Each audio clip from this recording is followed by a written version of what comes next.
If you're hearing my voice tonight, it means you're still awake. Somewhere between midnight and the hour the world forgets to breathe, you press play. Maybe looking for company, or maybe for something quieter than your thoughts. Tonight, you'll get both. I want you to settle in. Let the room dim around you. Let the air cool against your skin. Let every hum in your house, every creak in the walls, every flicker of light become part of the story. Because the night has its own way of listening, softly, patiently, as if it's waiting for someone brave enough to listen back. In the next hours, I'll tell you 5 stories. Stories about places that don't sleep, about voices that slip through wires, about the echoes we leave behind, about shadows that wait where light fails, about the things that find us when we think we're alone. Don't rush. Don't hold your breath. Just let the stories unfold in their own slow, quiet way, like waves breaking against a shore you cannot see. And if, during the telling, you hear something behind you, or above you, or very close to your ear, well, some stories don't like to stay inside the radio for long. Let's begin. The attic's unfinished symphony. During the first nights in the new house, Liam often found himself waking, without knowing why. The suburb around him was quiet in that particular way. Only aging neighborhoods could be streets empty by 10, porch lights dimmed, the occasional rustle of distant leaves brushing against long familiar fences. He had bought the house at a price so low, it made him suspicious at first, but the real estate agent insisted the place was simply unfashionable and too far from the newer schools. It was old, that much was obvious, with dark wood framing and a steep roof that looked like it held decades of forgotten dust, but the house felt sound enough, warm enough, welcoming enough, at least during the day. It was at night, when the quiet settled into the corners like a heavy blanket, that the other sound began. Liam always noticed it, first just as he drifted near sleep, when thought softened and the body loosened, when the world outside blurred, and only the thinnest membrane separated awareness from dreaming. It came from above him, in the attic he had not yet dared to explore. A faint tapping at first, 2 taps, a pause, then 3 more. Tap, tap, tap, tap, tap. Not loud, not aggressive, just persistent, the kind of rhythm that suggested intention, as though some tiny creature of habit paced the same spot night after night. But the sound was too clean to be a mouse, too sharp to be settling wood, too deliberate to be plumbing or pipes cooling from the heat of the day. It carried a timbre almost musical, like someone striking a block of old cedar with something smooth and purposeful. By the 3rd night, he lay awake listening to it, eyes open in the dimness of his bedroom, the ceiling faintly glowing from the street lamp outside. Tap, tap, tap, tap, tap. Tap, tap, tap, tap. The rhythm shifted, lengthened, shrank, then returned to something steady, almost patient. Liam waited for it to stop, but each time he thought the noise had ended, it began again with a slight variation, as though responding to his attention. He tried ignoring it. He tried convincing himself it was the wind or the old beams, but no explanation settled comfortably in his thoughts. When morning came, the house returned to silence. No tapping, no irregular creaks, only the soft whisper of the water heater and the far-off murmur of lawn mowers from neighboring houses. The attic seemed harmless then still, dusty, sealed off behind a thin wooden pull-down ladder. Liam passed beneath it many times during the day without a second thought. But when he lay under it at night, he felt it breathing faintly, as though the wooden boards expanded to make room for something that hadn't fully finished leaving. On the 4th night, the tapping changed. It started with a familiar 3-beat pattern, but halfway through the sound stretched into a faint scrape like fabric dragging slowly across wood. Then another sound layered beneath it, the soft, steady tock of the large grandfather clock downstairs, amplified by the quiet of the house. The tapping answered the clock, matching each second with its own percussive rhythm. Tick, tap, tick, tap, tap, tick, tap.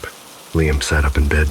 He listened longer this time, letting the sound wash over him in slow ripples. The attic above creaked, the beams shifting uneasily beneath some unseen pressure.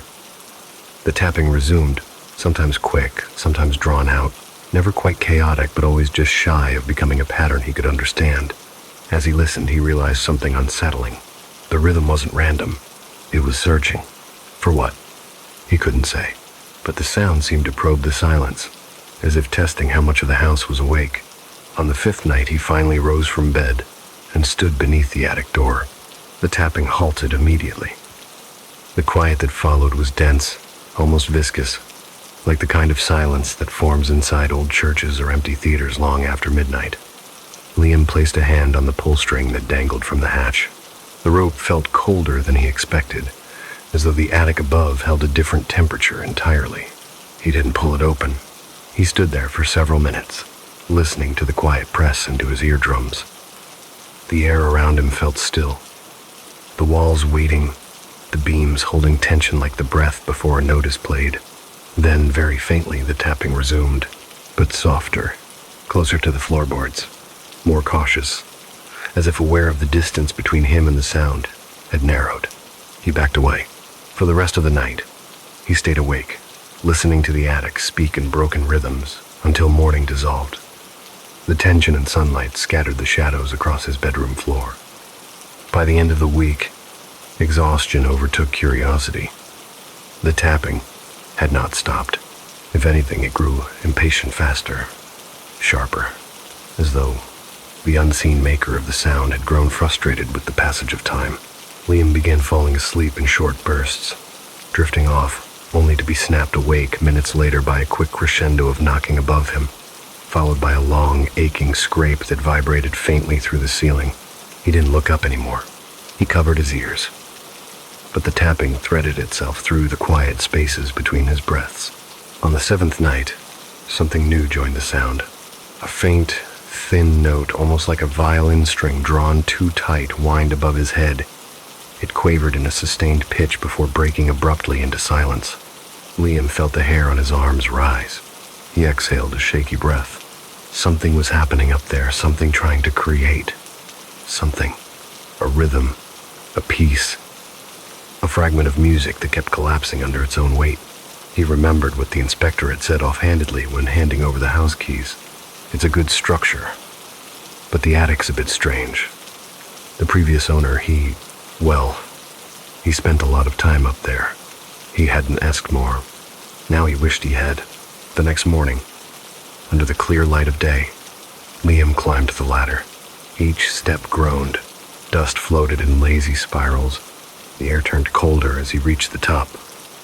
He pushed the attic door up and peered in. Nothing moved. Nothing waited.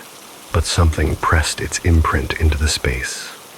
A lingering tension in the beams, in the air, in the wooden planks, lined with faint marks that looked almost like notches. Dozens of them, some shallow, some deep, some carved with trembling insistence. He crouched, running his fingers lightly across the grooves. They felt rough, uneven, as though someone had etched them with shaking hands. Each mark representing a beat, a note, a failed attempt at something that refused to resolve, something unfinished. Behind him, the floorboards creaked softly under his weight, but the sound didn't match his movement. It lagged half a beat late. Tap, tap, tap, tap. Liam froze. The tapping resumed its nightly rhythm, in broad daylight, soft, measured, right behind him. He turned, heart pounding, but the attic was empty, filled only with dust, beams, and the lingering resonance of something that did not want to be forgotten. The tapping grew louder, and Liam realized, with a cold, sinking feeling, that the attic wasn't producing sound. It was responding to him. Liam stayed frozen in the attic doorway, one hand gripping the wooden frame, his breath caught somewhere between his chest and throat. The tapping behind him was faint, but unmistakably near, as though the boards themselves had begun to mimic footsteps that were not his. Each tap held a slight vibration, a tremor that crawled subtly across the floor and up the beams, carrying with it the careful intention of a hand that no longer existed. He swallowed hard and forced himself to turn slowly, as though any sudden movement might break the fragile truce the house had allowed up until now. The attic stretched out before him in muted shades of dust and wood, illuminated only by a single shaft of pale morning light slipping through a small, grimy window. The dust motes danced lazily in the glow, drifting as though caught in a silent waltz. But nothing else moved. Nothing visible, at least. The tapping continued, steady and patient, coming from the far corner of the attic, an area swallowed in deeper shadow. Liam stared at the empty boards, his eyes straining to catch any hint of motion, but the rhythm persisted, as though the sound were being carved directly into the wood, note by note. Tap, tap, tap, tap, tap. Then a pause, a long, drawn-out silence that hovered in the air like a held breath. Liam noticed something else, then a thin line of marks etched into the boards. Not random scratches, but strokes laid down with careful pressure. He knelt, brushing dust away until the pattern revealed itself more clearly. The grooves ran parallel to one another, their lengths variable, forming a sequence that reminded him oddly of sheet music, but without the staff lines, only lonely marks carved into timber softened by time. He traced one of the deeper grooves with his fingertip. The wood felt rough, splintered, and cold. A shiver passed through him that had nothing to do with the attic's chill. Behind him, the tapping resumed, this time faster, more insistent, as though reacting to the touch of his hand. He rose abruptly, backing away from the wall. The attic floor creaked beneath his weight, but again, that second creak followed late by a heartbeat, echoing as though something heavy brushed the boards after he moved. Liam whispered into the dusty air, "Who's there?" The attic answered with a sound that was not tapping. It was softer, drier, like the faint scratch of charcoal dragged across paper. A long, continuous line, then a shorter one, then another. Scrape, pause, scrape, scrape. The marks continued until they stopped abruptly, as if whatever made them had been interrupted. Liam took one slow step toward the corner. The attic exhaled around him, a soft groan, sinking into the rafters. Dust stirred, though there was no breeze. He knelt again, this time closer to where the faint scraping had come from. A new mark had appeared, fresh, bright, compared to the older, darkened grooves. It hadn't been there when he first looked. Something had carved it while he watched. His stomach clenched. The mark was different, too straight, deliberate, longer than the others. Something about it looked like the downstroke of a note, or perhaps the beginning of a bar line. He couldn't read music well, but the impression was unmistakable. Someone or something was writing. Liam forced himself to look back toward the attic opening, studying the beams above him. The wood was old, but the air held an odd hum now, almost a vibration too low to hear, more felt than perceived. He imagined strings pulled tight across the rafters, trembling from a bow that never touched them. He whispered again, "What do you want?" There was no tapping this time. Only a slow, reluctant moan from the floorboards, like a long sigh expelled after decades of holding something in. The shadows in the far corner deepened, thickening until it looked almost like a figure hunched over the wood, head bowed, shoulders trembling. But when Liam blinked, nothing remained. Only dust, only shadow, only the groaning memory of the house settling under its own history. He stood and looked around the attic again, noticing another detail he had missed. Near the old insulation, beneath piles of rotting cardboard boxes, lay a music stand. It was bent, rusted, one leg splayed at an awkward angle. Beside it rested a single torn sheet of paper, yellowed with age. He approached slowly, each step causing the attic to echo with two distinct sets of creaks his own, and the softer, lagging pair that followed them half a second later. He crouched beside the paper. Most of the ink had faded, but Liam could still see lines of musical staff drawn neatly across the page. Only a few notes remained visible, though they were scattered strangely, incomplete, as though someone had repeatedly erased and redrawn them, desperate to force them into the right shape. A faint pressure filled the air behind him, like someone leaning close enough to breathe on the back of his neck. Liam didn't move. The tapping returned. But now it wasn't random, it matched the notes on the page, tapping out a fragment of melody with trembling urgency. The attic seemed to swallow the sound whole and reflect it back, deeper, slower, like an echo rising from behind decades of wood. Then something shifted beside him. Not physically, not visibly, but the air grew heavier, as though the attic remembered something Liam did not. He reached out and lifted the torn sheet gently, dust flaking off in fragile clumps. Beneath it, another page lay hidden blank, except for a single sentence scrawled in the corner in shaky handwriting. "If I finish it, I'll finally rest." Liam felt the attic tighten again, the boards curling into tension like a held breath. Then another line appeared on the blank page, forming slowly, as if an invisible hand traced the letters one by one. "Help me." Liam stumbled backward, the attic floor echoing with his movement and the delayed, softer creak that followed it. The tapping erupted again. Fast, frantic. Tap, tap, tap, tap, tap, tap, tap, tap. The attic felt alive, the beams trembling, dust falling in thin streams from the rafters. The message on the page glowed faintly in the thin shaft of light. Liam backed toward the ladder. He climbed down without looking back, but the moment his feet touched the hallway floor below, the tapping started again, even louder, as though whatever lived in the attic had grown impatient the instant he left. And beneath the tapping, for the first time, he heard a soft, ragged breath drift down from the ceiling boards, the breath of someone trying, desperately, to finish a song that never let them leave. For the rest of the day, Liam carried a faint, trembling presence with him, as though the attic had pressed its shadow into the fabric of his clothes. Each time he passed beneath the ceiling, he felt the weight of a gaze from somewhere above, a soft but insistent awareness that seemed to track him through the narrow hallway. He tried distracting himself with chores, opening windows to let sunlight spill across the wooden floor, anything to dispel the coldness that had settled in his chest. But even with the windows wide open, the house felt thick with something unseen, something waiting. By late afternoon, the sunlight had dimmed into amber hues, stretching long shadows across the walls.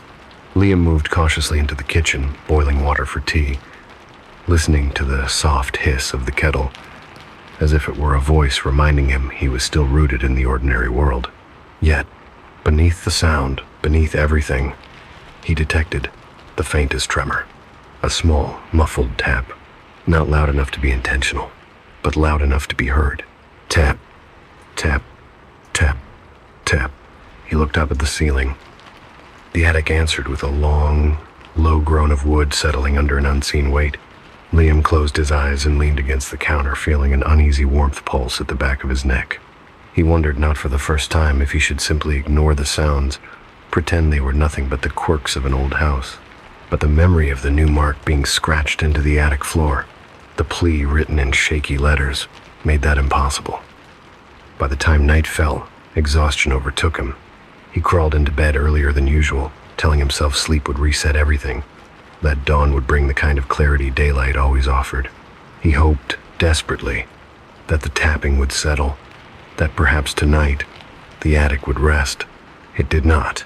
Liam had barely closed his eyes when the sound began, soft, deliberate, a slow pulse pressing into the silence. Tap, tap, tap, a long pause. Then, tap, tap, tap. The pattern felt different tonight, less restless, more focused, as though whoever or whatever was making it had found direction after years of wandering. Liam turned onto his back, staring at the dark ceiling that separated him from the attic. The air felt thicker now, the silence heavier between each beat of sound. He placed a hand on his chest, trying to steady his breathing. The tapping responded instantly, quickening by a fraction, like a conductor adjusting tempo to match the tension of the room. He whispered into the darkness above him, "Why me?" The house creaked, not a random shift, but something almost like an answer. The boards above him responded with a faint scraping noise, as if something moved across the attic floor directly over his bed. A slow drag, punctuated by soft tremors, then a whisper, not loud, not even fully formed, but unmistakably a voice. A thin breath, threaded through years of dust, slipped between the floorboards and drifted into the room like a memory trying to shape itself. Almost, Liam sat upright, heart pounding. The whisper unraveled into silence almost as quickly as it appeared, dissipating like smoke. He turned on his bedside lamp, bathing the room in a weak pool of yellow light. But the light didn't comfort him. If anything, it made the shadows on the walls lean inward, attentive and patient. Above him, the tapping resumed with new urgency. Tap, tap, tap, tap, tap, tap, tap, tap. It was faster now, almost feverish. It reminded him of someone scribbling furiously, someone writing, then rewriting, desperate to capture something that kept slipping away. Liam swung his legs out of bed, pressing his bare feet to the floor. The boards were cold tonight, colder than any winter draft could account for. As he stood, the tapping stopped abruptly, leaving the house in a silence so complete it made his ears ring. He walked out into the hallway. The grandfather clock downstairs ticked steadily, each second sinking into the quiet like a small heartbeat. The attic hatch loomed above him, the pull string dangling just within reach. Liam stared at it in the dim lamplight, swallowing hard. He whispered again, "What do you want from me?" The attic answered. A single, trembling note floated down through the boards, high, thin, and lonely, like a violin string plucked by a shaking hand. Liam's breath shuddered.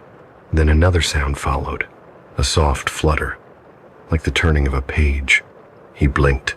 The image of the sheet music flashed in his mind, the unfinished bars, the desperate message, "Help me." Before he could talk himself out of it, Liam reached up and grasped the pull string. The wooden ladder unfolded slowly, creaking like a creature unfurling its limbs after decades of stillness. The attic air spilled down the ladder in a cold wave, carrying with it the faint scent of mildew, dust, and something older, something that felt like longing pressed into the walls. He climbed. Each step groaned beneath him, the sound echoing slightly, followed by the delayed, softer creak he had grown to dread. When he reached the top, he paused, letting his eyes adjust to the darkness. The shaft of moonlight from the small window painted a thin, pale strip across the floor, and then he saw it. A new mark had been carved into the wood, fresh enough that tiny splinters still curled at its edges. It was longer, more confident than the others, cutting deep into the board as though someone had pressed hard enough to leave more than just intention. The mark connected with the others, forming the beginning of a pattern lines that curved slightly, almost melodic in shape. A measure, a phrase, the start of a musical line.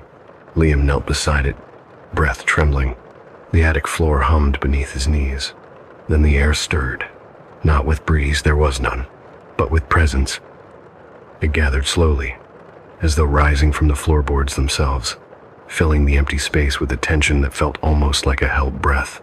Liam did not see anything, but he felt the impression of someone kneeling beside him, close enough that their shoulder might have brushed his, close enough that he could hear a faint, broken hum, a melody made of fragments, notes without endings, music that never reached its resolution. The voice trembled through the air, thin as cobweb thread. "Finish it." Liam stared at the half-formed mark on the floor. A cold tremor ran through him. He whispered, "I don't know how." The attic responded with a sharp, frustrated tap, then another. The boards rattled softly. Dust drifted from the rafters. The voice behind him exhaled, a long, hollow sigh, so full of yearning it made his chest ache. The floor trembled again. A soft, raspy whisper pressed itself beside his ear. "You will." And the tapping resumed in urgent, impatient bursts, a restless rhythm that felt less like communication and more like insistence.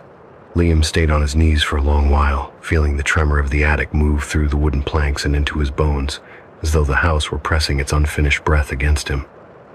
The tapping had settled into a rhythm, again steady, deliberate, and strangely controlled, like the metronome of an unseen composer marking time in the darkness. Each tap echoed faintly through the rafters, carrying with it a sense of urgency too old and too tired to hide anymore. He tried to steady his breathing, but the air around him had grown thick, weighted by a cold that clung to his skin like damp cloth. Dust drifted lazily in the moonlight, though no breeze touched the attic. The darkness pooled in the corners like heavy ink, gathering density with each passing second. He whispered softly, "What happens if I don't help you?" The attic answered with silence at first. A silence so dense it seemed to tighten the very air in his lungs. Then slowly, almost reluctantly, the boards beneath him began to hum again. It wasn't the sharp tap or scrape he'd grown used to, but a low vibration, the trembling resonance of strings pulled too tight, vibrating without a bow, the sound of tension longing for release. Then came the tapping, not the urgent rhythm from moments before, but a slow, heavy, dragging knock. Tap, tap, tap, a rhythm that felt like resignation, and beneath it, the faintest whisper of something broken. "You will," the voice rasped again, though softer this time, as if the attic had worn itself thin trying to reach him. Liam's heart pounded, but he forced himself to stand.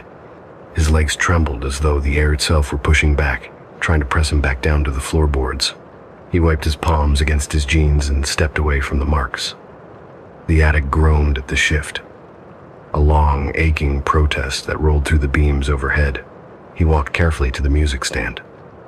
It hadn't moved since morning, yet now it felt different, almost alive, as if waiting for him to acknowledge it fully. The thin metal legs cast long, spindly shadows across the wooden floor, stretching toward him like fingers reaching out of the past. On the stand rested the sheet of unfinished music, and beneath it the blank page where that desperate plea had appeared. He swallowed. The ink on the words "help me" had darkened, as though recently rewritten. He lifted the page gently. The darkness pooled in the corners like heavy ink, gathering density with each passing second. He whispered softly, "What happens if I don't help you?" The attic answered with silence at first, a silence so dense it seemed to tighten the very air in his lungs. Then slowly, almost reluctantly, the boards beneath him began to hum again. Liam whispered to the empty air, "You died up here, didn't you?" The attic responded with a tremor so sharp it rattled the music stand. The unfinished pages fluttered like startled birds before settling again. The tapping returned with renewed intensity, quick, desperate bursts, like the frantic beating of fingers against a piano that no longer existed. A low moan drifted from the rafters. Not human, not entirely. It vibrated through the beams with the timbre of a voice that had stretched thin over decades, strained by longing, frayed by regret. Liam backed away. "I don't know how to finish it," he said more firmly this time, though his hands still trembled. Another whisper seeped through the floorboards, sliding cold and thin across the back of his neck. "You learned." He shook his head. "I haven't played in years." The tapping answered like a reprimand. Tap, tap, tap. Tap, tap. The new mark on the floor thickened before his eyes, deepening as though invisible fingers pressed harder into the wood. A long, jagged groove formed, cutting through older lines, turning them into something almost legible, almost musical. He stepped closer, despite the dread coiling in his stomach. The marks weren't random anymore. They formed the shape of notes, a measure, a phrase, a melody, on the verge of surfacing.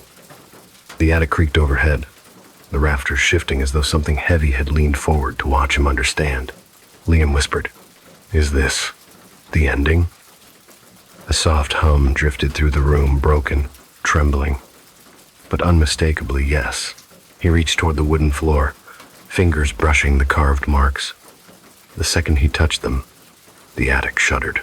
A cold wind that shouldn't exist swept through the beams and under the boards, circling him in a mournful gust. The tapping grew louder, faster, sharper, until it no longer sounded like knuckles against wood, but like the frantic staccato of a conductor's baton against a music stand. Then, suddenly, everything stopped. The wind died. The tapping vanished. The attic fell into a silence, so complete it felt wrong. Liam rose slowly. The air pressed thick against his face. The shadows seemed to lean in, listening with him. He whispered, "What now?" The attic floor answered. A single note, pure, trembling, shaped from somewhere deep in the wood, rose into the air, and that note broke in half, a sharp, painful crack of sound like the snap of a violin string. The noise ricocheted through the attic, vibrating the beams, sending dust falling in thin curtains from above. Liam staggered back as the room filled with a long, ragged exhale too human to deny, too hollow to belong to anything living. Then the voice returned, not the rasp from before, not the breath of something strained, but a whisper sharpened by despair. "Finish it, or I will never stop." The floorboards beneath Liam's feet trembled violently. The attic moaned, walls bowing inward, as if the unfinished melody pressed against the structure with unbearable weight. The tapping resumed, furious now, a hammering rhythm that filled every inch of the room. Tap, tap, tap, tap, tap, tap, tap. Liam covered his ears, but the sound vibrated through the floor, through the dust, through the air itself. He whispered into the chaos, "All right, I'll try." Instantly, the room stilled. The tapping ceased. The boards relaxed. The dust settled. Silence pooled at his feet, like a shadow relieved of its burden. And from the heart of the attic, softly, desperately, the final whisper formed. "Hurry." Liam stood perfectly still in the attic's breathless quiet, the word hurry lingering in the air like a fading vibration. The stillness pressed around him, thick as winter fog. Dust hung motionless in the pale shaft of moonlight, suspended mid-fall, as though even gravity hesitated in this room. The unfinished marks on the wooden floor, the etched lines carved by invisible hands, seemed to pulse with a faint, uneasy glow, nothing bright, nothing supernatural, just the soft insistence of memory trying its best not to be forgotten. He felt the weight of the attic behind him, beside him, around him, like someone leaning close enough that he could sense the shape of their longing. His breath trembled in his chest, rising and falling in shallow waves. For a moment, he wondered what would happen if he simply closed the attic door, descended the ladder, and pretended none of this had ever happened. The second that thought formed, the attic answered him. Tap, not loud, just a single, decisive strike that cracked through the silence like the downbeat of a conductor demanding attention. Another tap followed, quicker, sharper, no longer a plea but a command. Tap, tap. Liam exhaled slowly, his breath visible in the cold air. The attic creaked overhead, the rafters shifting as though something heavy had leaned forward to watch him understand. Liam whispered, "Is this the ending?" A soft hum drifted through the room, broken, trembling, but unmistakably yes. He reached toward the wooden floor, fingers brushing the carved marks. The second he touched them, the attic shuddered. A cold wind that shouldn't exist swept through the beams and under the boards, circling him in a mournful gust. A faint hum emerged, so subtle he almost mistook it for the sound of wind slipping through the rafters, except the windows were sealed tight, and the air was too heavy, too real to be anything but a presence. The hum rose and fell in broken intervals, the tonal shape of a man trying to hum through air he no longer controlled. It wavered, cracked, then rebuilt itself again, each attempt layered over the last. The attic was demonstrating, or remembering, or pleading. Liam leaned closer, listening hard, letting the fragmented notes seep into him. He followed the hum with his eyes, scanning the carved marks laid across the floor. Slowly, hesitantly, he began to understand their shape. They weren't random carvings, they were measures of music. Each line represented a phrase the composer had tried to complete. Each groove was a failed attempt at the melody that had consumed him. Each mark was the echo of a moment he could not let go of. Liam whispered, "You want the final bar?" The attic creaked, a long and weary sound, like a man nodding after carrying a burden far too long. Liam scanned the marks again.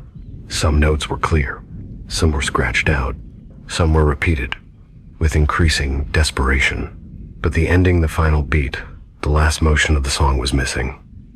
Or rather, it had been rewritten so many times the wood no longer knew what it was supposed to hold. Liam swallowed. "I don't know the melody," he whispered, "but maybe I can follow what you left." The attic released a trembling sawdust, drifting from the beams like exhaled breath. Liam took the penknife he kept on his keychain and pressed the blade to the wood. The attic stiffened, as though bracing itself. His hand shook as he made the first cut, dragging a shallow line through the dust-caked board. Instantly, a flurry of tapping erupted behind him, fast, frantic, overlapping itself. The beams quivered, the air chilled, the dust spiraled upward as though suspended by sound alone. He froze, afraid to move further. The tapping grew louder, not angry, not warning, but urging, insistent, desperate. He carved another mark, then another. The rhythm inside him matched the tapping around him, and soon the entire attic seemed to vibrate in sync with his pulse. The creaking beams, the soft hum, the frantic taps, they all converged into a single, trembling wave that rolled through the air, like the swell of an orchestra, rising toward something long denied. Liam's hand carved the final line, a deep groove, the stroke of a note he hoped was right, a closing phrase. The attic froze. Silence expanded outward from the floor like a shockwave. The air stilled. The tapping stopped. Even the dust seemed to pause midair, suspended in the quiet. Liam held his breath. The attic inhaled, not with wind, not with breath, but with the slow, resonant groan of wood, expanding under a pressure that suddenly lifted from it. And then, a single, pure note filled the room. It was soft, trembling, fragile, but unmistakably whole. The sound hovered in the air, carrying with it decades of longing, frustration, unfinished thought, and exhausted yearning. Liam felt tears burn at the corners of his eyes as the note swelled just slightly, held itself in a perfect, impossible balance, and then dissolved into a long, exhausted exhale. The attic grew warm. The cold receded. The board softened. The presence behind him relaxed, folding inward like a man finally laying down his work after years of torment. Liam whispered, "Did it work?" A soft breath brushed past his ear. Not cold this time. Not disparity. Just relieve it. The faintest whisper followed, carried on the sigh of the attic. "Thank you." Liam's chest tightened with something like sympathy. He bowed his head toward the floorboards, but the moment lasted only a heartbeat. The attic suddenly groaned again, not with strain, not with pain, but with movement. The boards beneath him shifted. The carved marks glowed faintly, then darkened. The attic exhaled once more, and something inside the wall seemed to settle. Then, tap. A low hum formed, not the broken hum from before, not the exhausted breath of a fading presence, but something fresh, something beginning. The attic trembled gently, as if waking from a long sleep, and a whisper rose from the wood, soft, eager, unmistakably alive. Now, the next movement. Liam staggered backward toward the ladder. The tapping followed him. Not urgent, not hostile, just patient, persistent, composing. Tap, tap, tap, tap, tap. The attic did not want to finish. It wanted to continue, and it wanted him. When Liam reached the hallway and closed the attic door, the tapping didn't stop. It kept going, slow and steady, shaping something new above him. As the house settled deeper into night, he lay awake until morning, listening to the unfinished symphony begin again, this time with a new composer, the memory eater on Route 17. I don't remember when the fog first appeared on the highway. Or rather, I remember a thin curtain of it drifting low across the asphalt earlier in the evening. Nothing unusual for this part of Maine, nothing that would have unsettled me on any other night. But somewhere after midnight, while the radio hummed faint static and the last traces of moonlight disappeared behind a thick gray ceiling of cloud, the fog grew heavier, thicker, as though it had been waiting for the darkness to take full hold before crawling out of its hiding places in the trees. I had been driving for hours at that point. My hands ached from holding the wheel too tightly, and the dull throb behind my eyes pulsed with the same slow rhythm as the wipers brushing moisture from the windshield. I remember yawning, turning down the radio to calm my mind, glancing at my GPS only to see the loading wheel spinning uselessly. It had been doing that for 30 minutes, maybe longer. Time had already begun to lose its edges by then, though I didn't realize it until much later. The road sign I passed just after my GPS died read, Route 17. Next service is unknown. I laughed a little at the dramatic phrasing. The kind of thing you see on lonely highways in old movies, meant to add a sense of mystery to otherwise unremarkable stretches of road. But after passing the third abandoned exit ramp and finding no towns, no gas stations, no motels, nothing but trees and fog swallowing one another, I felt that first faint ripple of unease move through my chest. The fog pressed against the car windows like a living thing, muffling the sound of my own tires. Every now and then I thought I heard something outside the glass, a soft dragging breath or a faint whisper carried by the mist. But whenever I lowered the radio's volume to listen closer, the sound vanished, leaving only the empty hush of the night. I kept driving. My phone had no signal, not even a single struggling bar. The call icons were grayed out. The battery indicator felt like it was draining faster than usual, but I told myself it was the cold. Everything feels slower and hungrier in the cold. I didn't question any of it. Not yet. What finally made me uneasy, truly uneasy, was the old wooden bridge. It appeared suddenly in front of me, its beams sagging with age, the wood glistening with moisture, as though freshly washed in rain. I slowed the car, not because it looked dangerous, but because I felt, very clearly, as if I had seen it before. The peeling white paint, the missing plank at the rail, the long streak of rust running down the left support beam, it all struck me with a sudden wave of familiarity. But I had never driven this far north on Route 17. At least I thought I hadn't. I crossed it slowly. On the other side, the fog swallowed the road again. A few minutes later, I came to a worn metal sign on the right side of the highway, leaning slightly as if the earth had grown tired of holding its weight. Dead end. 3 miles. I frowned. I had no memory of any dead-end sections on this route, but perhaps I had simply never gone far enough to see them before. I drove on. The fog grew so thick I could barely see beyond my headlights. The road curved gently to the left. Another mile rolled beneath my wheels. The radio crackled louder, static swelling like thick, broken breath. I reached for the dial to adjust it, and then I saw the wooden bridge again. The same bridge, the same sagging beams, the same rusted streak on the left pillar. My hands tightened around the steering wheel. I slowed. I stared. And for a long moment, I forgot how to breathe. I told myself it was just coincidence. Maybe there were several bridges like this one along Route 17. Maybe I was exhausted, and I'd missed the landmarks between them. I crossed it again, my pulse tapping a nervous rhythm beneath my skin. But a few minutes later, the fog parted just enough to reveal the same leaning metal sign. Dead end. 3 miles. I felt a cold, slow pressure wrap around the base of my skull. My mouth dried. I drove forward, this time gripping the wheel so tightly my knuckles ached. The fog swallowed the sign. The road curved, the radio crackled, and the bridge returned. This time I stopped the car.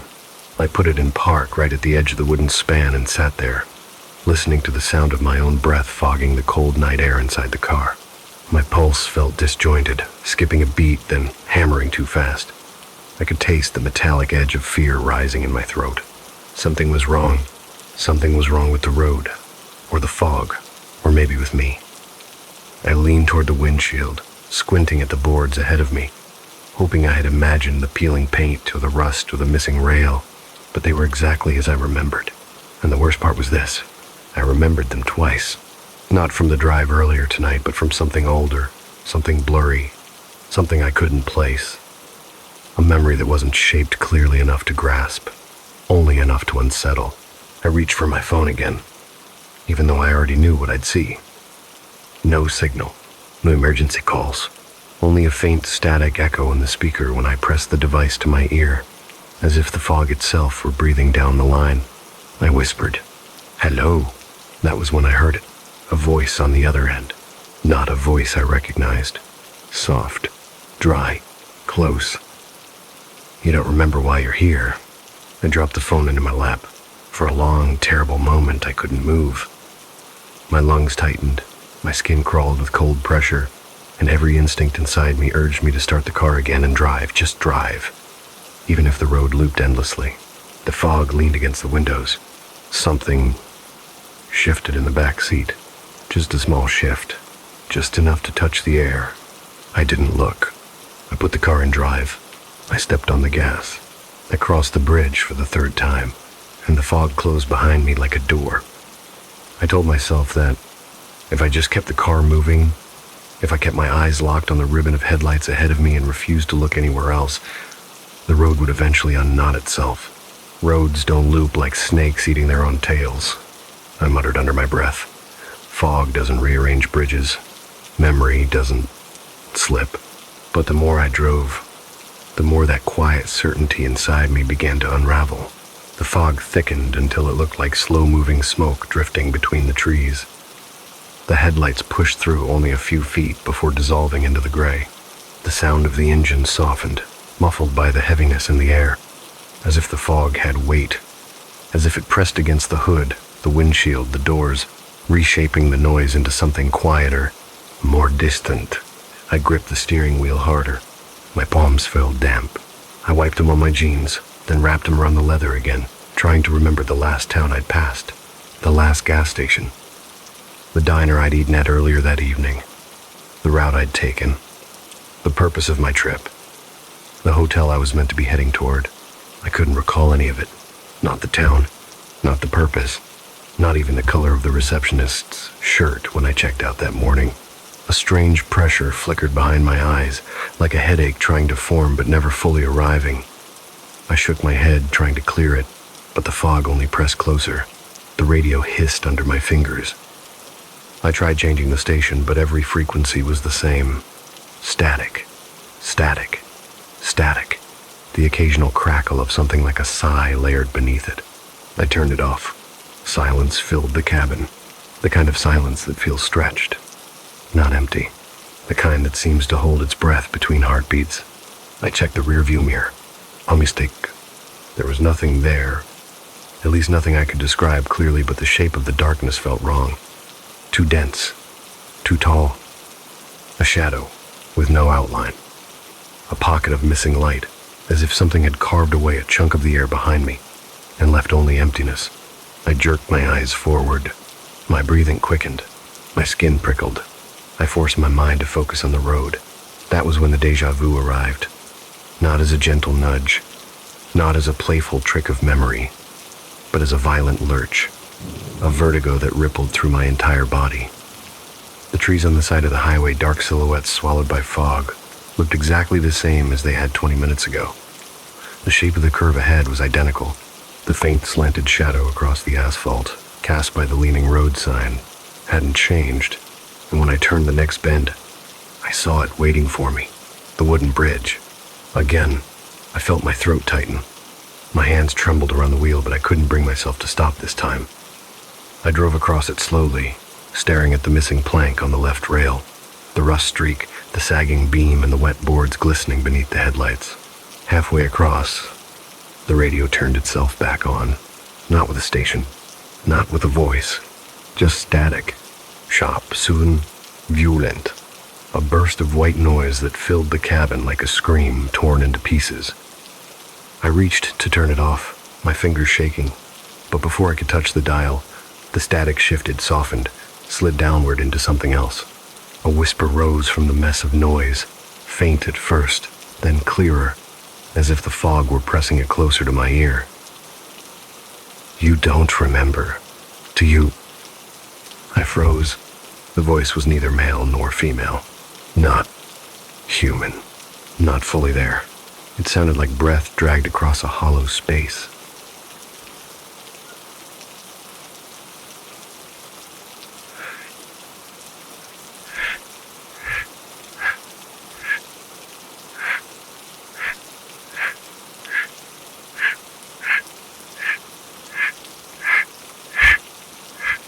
My stomach twisted. I slammed my hand against the power button. The radio shut off instantly, plunging the car back into silence. The absence of sound felt immense, like stepping into a vacuum. My ears buzzed with leftover static. I drove faster. 2 minutes later, I recognized a bent metal object by the roadside. The sign, the one I had passed earlier. Dead end. 3 miles. I whispered to myself, No, that's impossible. I pressed my foot to the gas. The fog bent around the car like slow, shifting muscle. The headlights carved tunnels through it, tunnels that closed the moment I passed. My mind reached again for memories that should have been easy. My office routine, the name of the person I had emailed that morning, the reason I had needed to travel in the first place, but every thought slid away, smooth as water. Even my own voice sounded unfamiliar when I whispered, "My name is Alex. My name is Alex." I repeated it again, and again.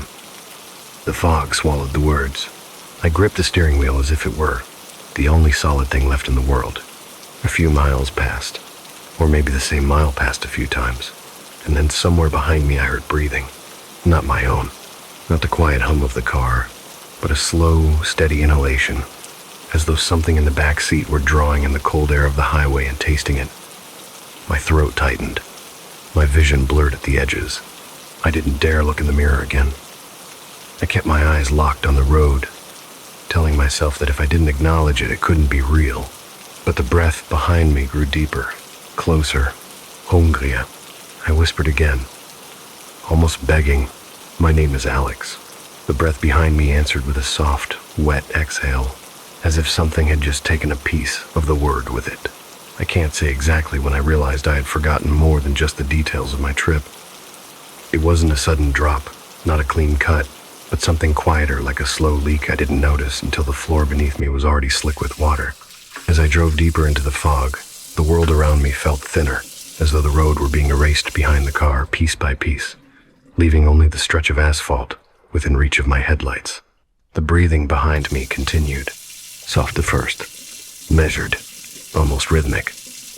But every few minutes it shifted, growing uneven, ragged, as if whatever sat in the back seat were struggling to hold itself together.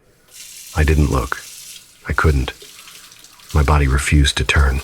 The air felt too thick, too heavy, and I could feel that thing's presence like a pull on the back of my skull, gently but firmly tugging something out of me. My memories, my thoughts, my name. "My name is Alex," I whispered again, forcing the words through a tight throat. This time, the name didn't feel solid. It wavered. It shook. It felt borrowed. The fog pressed against the windshield, and for a moment I thought I saw shapes in it, long, reaching shadows drifting between the trees, twisting slightly as if craning closer to the car. But when I blinked, they merged back into the mist, too vague to trust. I drove faster. The road curved, then straightened, then curved again. Every turn looked exactly like the one before it. The trees were spaced too evenly. The highway reflectors glowed with the same dim golden pulse. The fog grew so dense that the world behind me no longer existed at all. The rearview mirror reflected nothing except shifting darkness like a well with no bottom. The breathing behind me deepened. A slow inhale, a long, shaky exhale. A faint scraping sound followed, like nails dragging lightly across fabric. My heartbeat thudded louder in my ears. I felt my hands tightening on the steering wheel, my body curling inward as if bracing against invisible hands reaching toward me. I whispered again, this time more frantically, "My name is Alex. My name is Alex. My name..." The road interrupted me. A burst of light flickered ahead, dim at first, then brighter, then gone, swallowed instantly by the fog. I leaned forward, squinting, wondering if it had been a reflection or the hint of headlights. Relief swelled in my chest for a moment, but it sank just as quickly when the mist swallowed the light like a mouth closing. The road curved again. Another sign appeared through the fog. A metal rectangle, bent, one corner rusted. I slowed as the words came into view. Dead end. 3 miles. My pulse stuttered. It was the same sign. Not identical. The same. The scratch across the top corner. The dent in the middle. The faded lettering, everything matched exactly. I kept driving. I didn't know what else to do. The fog pressed in from every direction. The breathing behind me grew louder, closer, almost brushing the back of my neck. I tried to block it out, focusing on the white lines drifting beneath the headlights. One line, then another, and another. I whispered again. "My name is Alex," but the word slipped away before it left my tongue, dissolving into a faint whisper of sound that didn't feel like mine. He swallowed hard. My throat felt dry. scraped raw from muttering the same sentence again and again. But the harder I clung to the name, the more fragile it felt. Pieces of it flaked away like old paint under my fingers. I forced the word out once more. Alex. Behind me, the breathing paused. Then, a faint whisper slid into the air behind my ear, cold and weightless, as if someone had leaned in too close. Is it? My breath caught. My hand slipped on the wheel. The car swerved slightly. Before I pulled it back into the center of the lane, I didn't answer. I couldn't. Another whisper followed, stretched out through the fog and static. That? Your name? The voice wasn't mocking. It wasn't angry. It sounded curious, hungry. I felt the fog tightening around the car, narrowing my world into a single tunnel of dim yellow light. My thoughts became slippery, refusing to stay where I put them. I tried remembering my apartment, what the front door looked like, what color my couch was, what floor I lived on. Nothing came. A numb panic spread through me, cold and thick as the mist outside. I gripped the wheel harder and tried to breathe, slowly, evenly. But each inhale felt thinner, like someone else was drawing the air first and leaving only the leftovers for me. I whispered again, I need to get home. The whisper behind me answered instantly.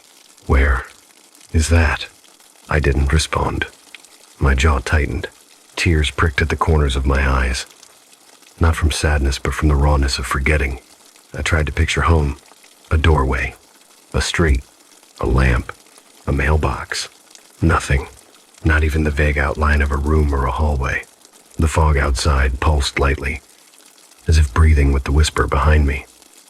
And then, as if triggered by the panic rising in my chest, the headlights illuminated something ahead. A shape. A broken structure of pale beams. A sagging wooden form stretching across the road. The bridge. Again, my breath broke into a sharp gasp. No. No, no, no. I slammed my palm against the steering wheel, the horn blaring into the void of fog. The sound disappeared instantly, eaten alive by the mist, swallowed whole between the trees. I slowed the car to a crawl. The bridge rose before me, silent and waiting. The missing board, the peeling paint, the rusted streak. I whispered, more to myself than anything else. I've been here, I've been here, I've been... The whisper behind me completed the sentence. You've always been here. My heart hammered so hard it echoed in my ears. I kept staring at the bridge, and slowly, very slowly, I became aware of something else. A reflection. Not the rearview mirror, not the side mirror, but the faint, oily reflection in the windshield. The kind you see when the inside of the car is dark, and the outside world is brighter. A shadow behind me, sitting upright, featureless, shifting lightly, as if breathing, a hollow space, where a person should be, a hole carved out of the air. I didn't turn around. I couldn't. I stared at the reflection instead. The shadow inhaled, the headlights flickered, and a memory one I didn't know I'd lost slipped through my mind like a finger pulled from a knot. A room, a voice, someone calling my name, except I couldn't hear the name. The sound was missing, eaten clean out of the memory. I pressed my fist to my temples, my breath shivering. The whisper behind me grew deeper, thickening with each inhale. It asked again, almost gently, tell me, who are you? My mouth opened. No sound came. My name, my own name, had slipped out of reach. I didn't answer the question. I couldn't. The shape in the back seat inhaled softly, and the sound of it moved through the cabin like a cold ripple sliding across the surface of a pond. Every breath it drew felt like it took something from the air, thinning it, emptying it. I tried to breathe deeper, filling my lungs with whatever was left, but the air tasted strange, faintly metallic, faintly sweet, like the smell of a wet road after a long storm. The fog outside pressed harder against the windshield, smothering the edges of the world until the only thing I could see was the wooden bridge waiting in front of me and the faint reflection of the shadow behind me. I didn't dare turn around. I knew, with a quiet certainty that felt older than thought, that if I faced it directly, something in me would unravel quicker than I could gather it back. My name. I whispered again, but the word felt wrong, too heavy, too distant, like trying to lift a memory that had grown roots deep in the dark and refused to be pulled free. The shadow leaned forward slightly. The air grew colder against the back of my neck. "Don't hurt yourself," it breathed, the voice thin and stretched, like someone speaking through layers of fog and wind and broken telephone lines. "You won't find it there." A tremor went through me. Not fear exactly, something deeper. Something like the grief of reaching into your pocket for a photograph you've carried for years, only to find the fabric empty. I swallowed, though my throat felt stiff, uncooperative. "What do you want?" The shadow answered on the exhale. "I want what?" "You forget." The words drifted forward, curling around my ears like cold fingers. I tightened my grip around the steering wheel, grounding myself, trying to keep the car pointed straight, as if the simple act of holding the wheel could hold me to myself. I forced my thoughts to form. I tried remembering the people waiting for me, but their faces distorted, melting like watercolor bleeding into wet paper. I tried remembering my job, but the walls of my workplace dissolved into formless gray. I tried remembering why I was on the road at all and found nothing but fog stretching backward through my mind. The shadow inhaled again. The world dimmed with it, as if it were feeding on the parts of me I could no longer grasp. I couldn't stay still. Sitting on the bridge's edge felt like waiting for my name to disappear for good. I pressed my foot to the gas, forcing the car forward, forcing myself across the span for what felt like the 4th, 5th, 10th time. The boards thudded beneath the tires in a familiar rhythm. The shadow's breathing grew deeper, like it were savoring the motion. Fog poured across the beams like smoke drifting from a fire. The headlights carved a small path through the thickness, but the world beyond the bridge collapsed again into the same featureless gray. My hands trembled on the wheel. The road curved left, and there, through the fog, I saw a new sign.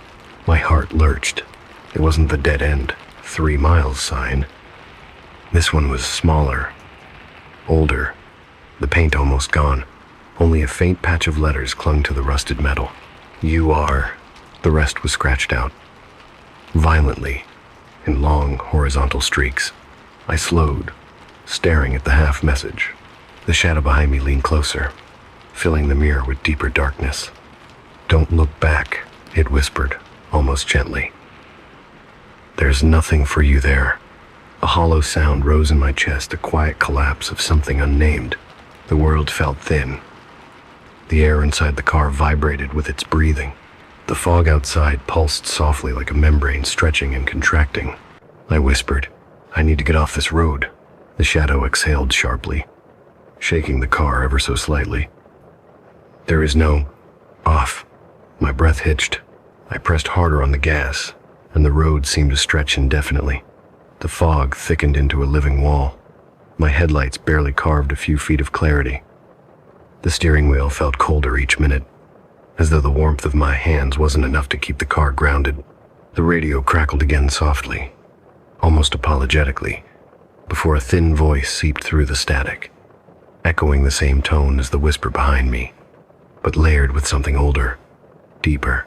"You were here before." I shook my head. "No, I've never driven this far north. I've never..."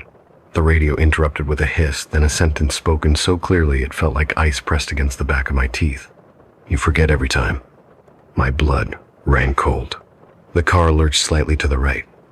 I corrected it quickly, but my heartbeat thundered. I tried to remember the last time I took a business trip, the last time I traveled alone, the last time I drove at night. Nothing surfaced. The shadow behind me grew denser, a heavy, hollow shape in the reflection, pulsing with faint movement like something trying to breathe through damaged lungs. The radio crackled again, and the voice whispered, "You're almost ready." "Ready for what?" I choked out, gripping the wheel hard enough that my knuckles tinged white. The shadow inhaled with a deep, ragged pull. "Ready to let go." The fog ahead shifted, peeled, parted just enough to reveal that bridge again. The same one. The same missing plank. The same wet boards. But this time, something stood on it. A figure, or the outline of one. Tall, thin, shadow-like, Not a person, but the absence of one. A gap carved into the fog, a place where memory refused to exist. As the car approached, my headlights passed through it, literally through it, scattering the figure into smoke like wisps. And suddenly the shadow in my back seat leaned closer, close enough that I felt the air cool where its face should be. "Don't you see?" it whispered. "I came from you." My breath broke. My vision blurred. I stared helplessly at the bridge dissolving behind me, and I realized, with a slow, sinking dread, that I couldn't remember what I had forgotten, not even the shape of it. The fog did something strange after I crossed the bridge again. It didn't thin, and it didn't clear, but it shifted slowly, reluctantly, like a curtain drawn a quarter of an inch, revealing the faintest suggestion of more than darkness. The road straightened, stretching forward in a long, quiet line, and for the first time all night, I thought I saw something other than the endless gray. A light, faint, flickering, warm. It hovered far ahead, barely cutting through the fog, a dim yellow smudge like a lantern held by someone waiting a long time. My heart jolted. I pressed the accelerator. The engine groaned, tired but obedient, pushing the car forward through the thickening mist. The breathing behind me deepened, slow, long, heavy, as if whatever sat in the back seat was growing stronger each mile I drove, each memory I lost. I didn't dare look. I didn't want to see what shape the shadow had taken now. I fixed my eyes on the distant light. I clung to it like a lifeline. I whispered to myself, "Keep going. Just keep going." No, my voice felt thin and strange in my mouth. The fog thinned just enough to reveal the outline of a small diner sitting on the side of the highway, an old-fashioned building with wide windows and a flickering neon sign buzzing weakly above the door. I recognized the shape of the sign before the letters came into view. Open. I didn't question how a diner could still be open in the dead of night. I didn't question why the parking lot was empty. All I knew was that the light felt human. And for the first time in hours, I felt the faint echo of something like hope. I pulled into the lot.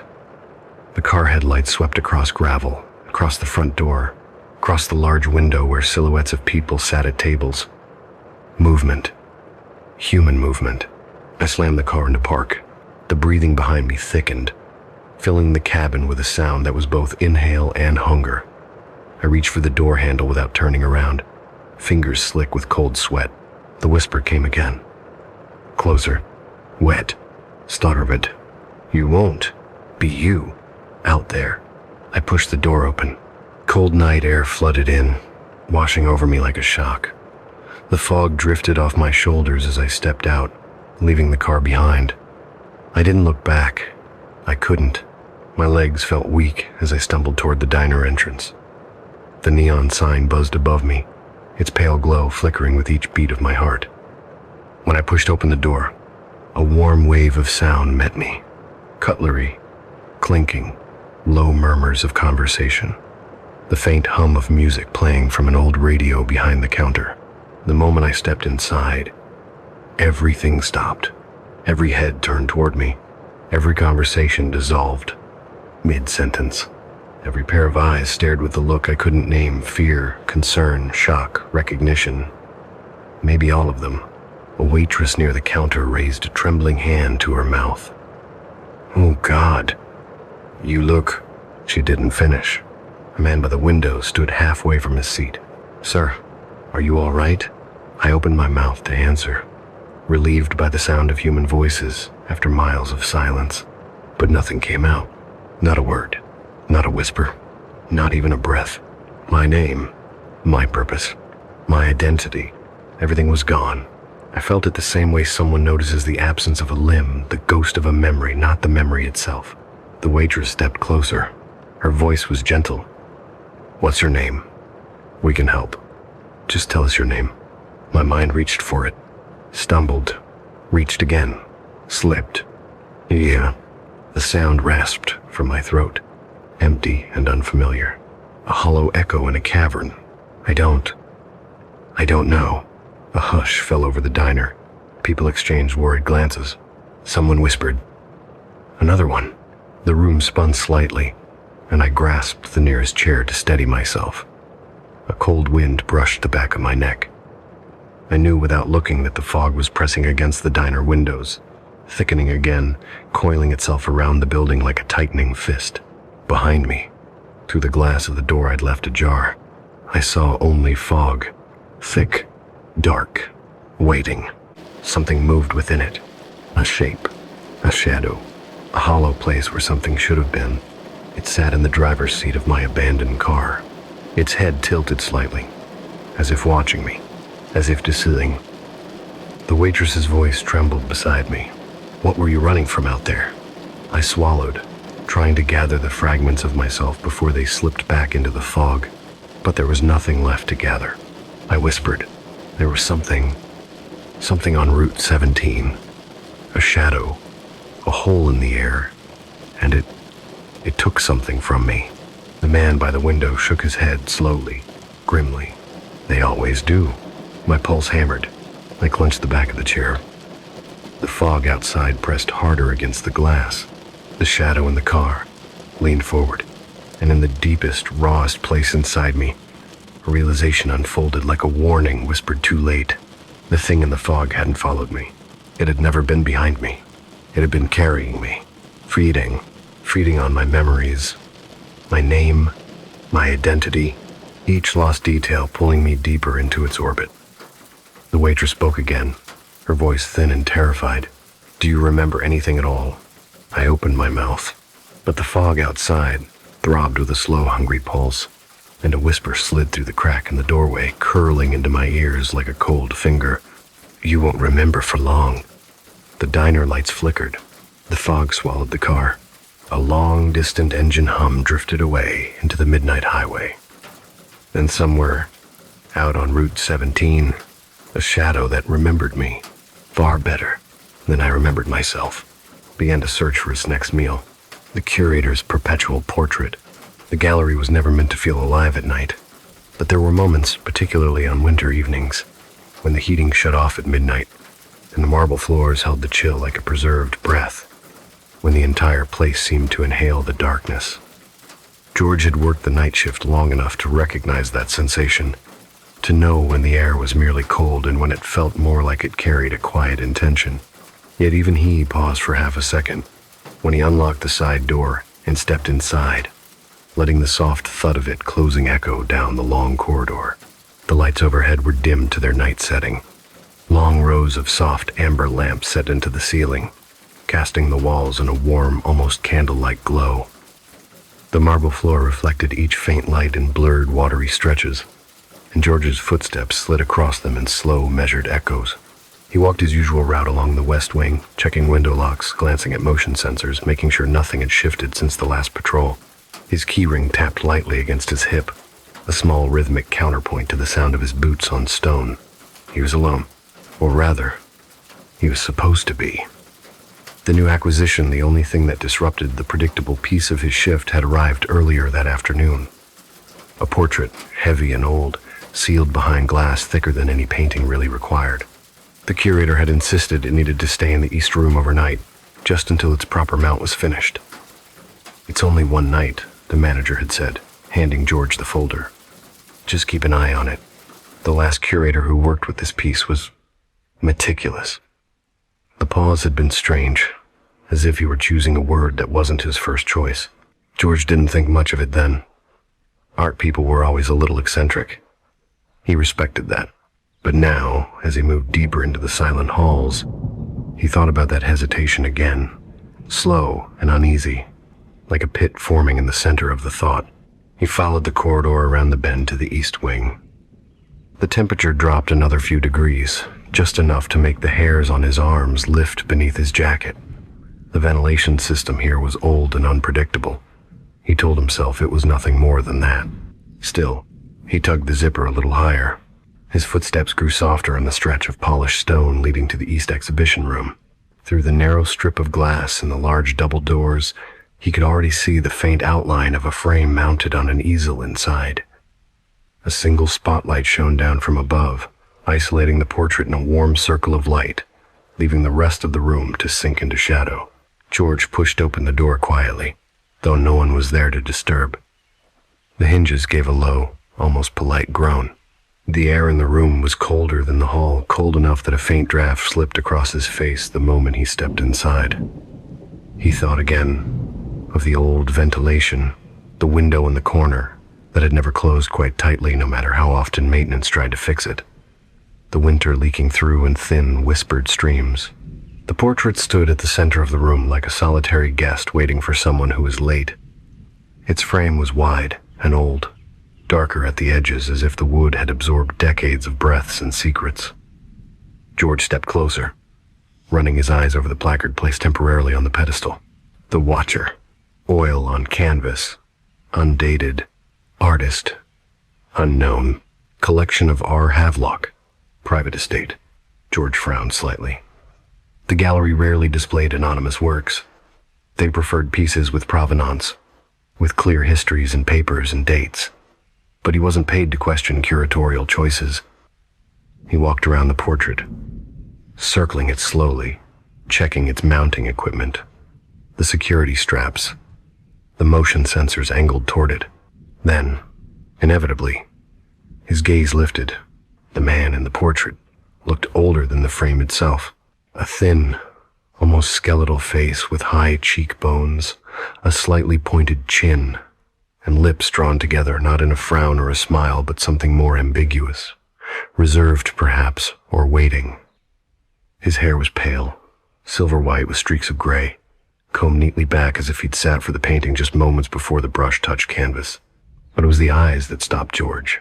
Strange how eyes were always the thing you remembered. They were sharp, too sharp for a portrait, even a realistic one. Dark pupils set in irises of muted hazel, but there was something else in them. A sheen, a faint glimmer, a focus that felt wrong for a painted surface. George leaned slightly closer, squinting. For a moment, the trick of light made the eyes look wet. He stepped back. His heartbeat quickened slightly, not fear, just a mild spark of unease. He'd seen hundreds of paintings with lifelike qualities, but this one felt different. There was something in the angle of the gaze, in the way the man's head turned just a degree too far to the left, that made it seem as if he had been painted in the act of shifting his attention, the brush freezing him mid-motion, the moment recorded like the held breath of a creature pretending to sleep. George shook the thought away. It was just a portrait, just a heavy, old, unusually well-preserved portrait. Still, as he made his next slow walk around the room, he felt the weight of those eyes following him. The sensation was faint at first, the kind of feeling you get when someone stands behind you in a supermarket line. But the more he moved, the more the sensation settled. Every step he took echoed softly in the room, and with each echo, the gaze behind him seemed to shift just slightly, just enough that when he turned again, the man in the portrait appeared to be looking somewhere new. He walked toward the far side of the room. The eyes faced him. He moved toward the left wall. The eyes faced him. He walked back toward the door. The eyes still faced him. George exhaled slowly, a long breath meant to calm a mind that was reading too much into shadows and reflections. He set his clipboard on a small table and made a note about the temperature in the room. Then he checked the locks again, the sensors, the position of the easel. But even as he worked, he couldn't shake the quiet feeling that the room was different with the portrait in it. Less empty, less still, like someone else was breathing. He lifted his gaze once more. The spotlight above cast a soft glow on the painting, illuminating the oils and delicate highlights. And in that moment, he noticed something new, something he was certain hadn't been there earlier. A faint sheen on the man's cheek, a thin, glossy streak running down toward the jawline, as though a tear had dried there recently. George blinked. The room stayed silent. The tear stayed, and the eyes, still sharp, still bright, watched him without blinking. George remained in the East Room far longer than his routine required. He kept telling himself he was simply being thorough, that he didn't want the manager accusing him of neglecting the new acquisition. But even he didn't fully believe the excuses forming in the back of his mind. Something about the portrait tugged at him in a way he couldn't articulate, an unspoken pull that made it difficult to leave the room entirely. Each time he took a step toward the double doors, he felt as though a soft pressure pushed against his back. Nothing physical, just a faint insistence that leaving was premature, that he hadn't really finished looking. The tear still clung to the man's cheek, like a single drop of varnish catching the light. George approached slowly, leaning closer to the glass, searching for irregularities in the layer of protective coating. He considered whether it could be condensation, perhaps moisture from the cold air gathering on the surface of the painting itself, but the rest of the canvas was evenly matte. Only that single glistening streak shone with an unnatural polish, as though it had been added after the portrait was sealed. He reached out a hand reflexively, stopping just before his fingers touched the glass, for reasons he couldn't explain. He felt that touching the portrait directly would be inappropriate. Not dangerous, but intimate, like placing his palm against the cheek of a stranger who hadn't invited him closer. He lowered his hand and stepped back. His footsteps echoed faintly in the quiet room. The sound bounced against the marble in slow rolling waves, giving the impression of a much larger space than the room truly held. As he walked, he noticed something odd. The echo didn't behave the way it usually did. Instead of fading naturally, it lingered, stretching out slightly, as though the room hadn't yet decided to give the sound back. The gallery ate noise sometimes, especially in the deeper wings late at night, but this felt different. It wasn't that the sound disappeared too quickly. It was that it clung too long, as though held by invisible fingers. George tried another step, listening closely. Again, the echo stretched, a fraction too long, a breath held beyond its proper place. He looked back at the portrait. The man's eyes were sharper than before. It wasn't possible, he told himself. Light shifts, shadows move. The starched fabric of his own uniform reflected differently each step he took. Everything in the room was a conversation of reflected surfaces, and yet the thought lingered, wrong but persistent. The eyes had adjusted their focus, narrowing almost imperceptibly, as though the subject had decided to pay closer attention. George crossed his arms and forced a slow exhale. The air that left him clouded faintly in the cold room, drifting toward the far wall before dissolving. He checked the ventilation panel above the door. It hummed softly, steady and unremarkable. He took another step. His echo followed him. Too long, too alive. Something creaked. Not the familiar settling noise of old beams, not the murmur of the wind slipping through the faulty window, but a different sound, small, deliberate, like the gentle shift of weight on a wooden board. He turned sharply, eyes sweeping the darkened corners of the room. Nothing moved. Nothing changed. But the portrait had caught the sound. The man's head seemed angled differently. A subtle tilt toward George, barely perceptible unless one stared too long. George swallowed, a faint dryness forming in his throat. He blinked hard and approached the glass again, searching the painted lines with all the rational precision he possessed. Nothing had changed, he told himself. Nothing could change. A painting was paint. Oil. Pigment. Surface. It couldn't shift or tilt or follow him. Yet the longer he looked, the more he felt the man was standing a little closer to the forefront of the scene, as though the depth of the canvas had shifted subtly, compressing the background to bring the subject forward. A sensation crept into the room, then a thin, almost musical whine of air slipping under the gallery doors. The cold draft swept gently across the marble floor, brushing against George's ankles. It carried with it the faint smell of old paper and varnish, a scent he'd always found comforting during his shifts. Tonight it felt different, thinner, hungrier. He moved toward the center table and picked up the acquisition file. The thick paper folder felt heavier now, the weight of it more noticeable in his hands. He flipped it open, scanning the first few pages: shipping documentation, insurance declarations, photographs of the piece taken upon arrival at the loading dock. He studied the images carefully. In the photos, the portrait looked flatter, not dull, not lifeless, just less present. The eyes were still sharp, but they lacked the faint glimmer he saw now. The cheek was clean, free of any tear. The mouth was neutral, neither smiling nor frowning. But when he glanced from the photograph to the portrait itself, The difference was unmistakable. The man on the canvas had changed, ever so slightly, but undeniably. The mouth now held the faintest upward curve at the corner, a suggestion of something almost like amusement or anticipation. A low hum of unease settled into George's chest. He looked back down at the file, flipping to the back pages, searching for any curator notes.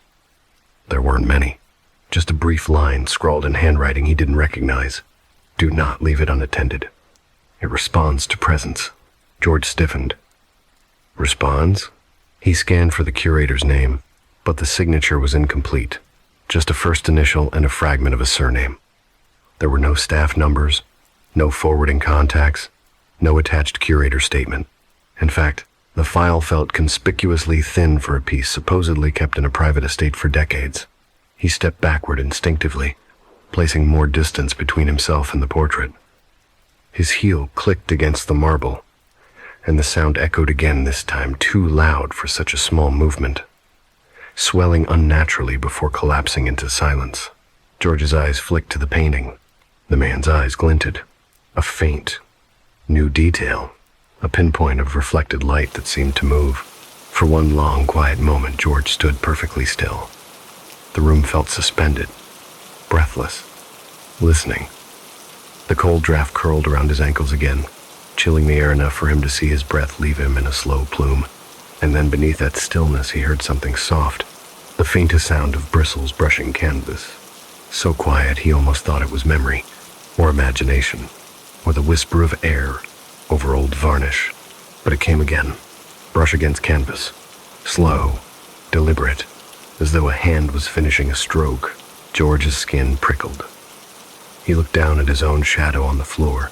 It was exactly where it should be, but the shadow behind the portrait's glass, the faint outline cast by the spotlight, seemed different now, thicker, sharper, more defined, as if there were more of the man now than there had been a moment ago, as if a detail had been freshly painted.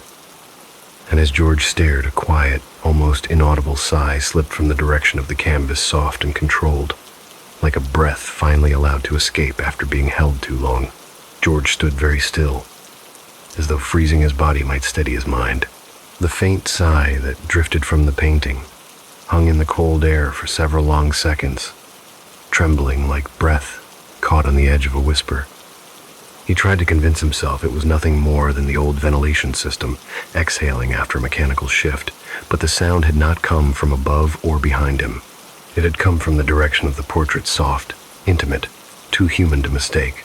He stepped backward slowly, forcing himself to keep his eyes fixed on the painted face. The man in the portrait looked composed, almost calm, yet there was a subtle shift in the expression that George hadn't noticed earlier.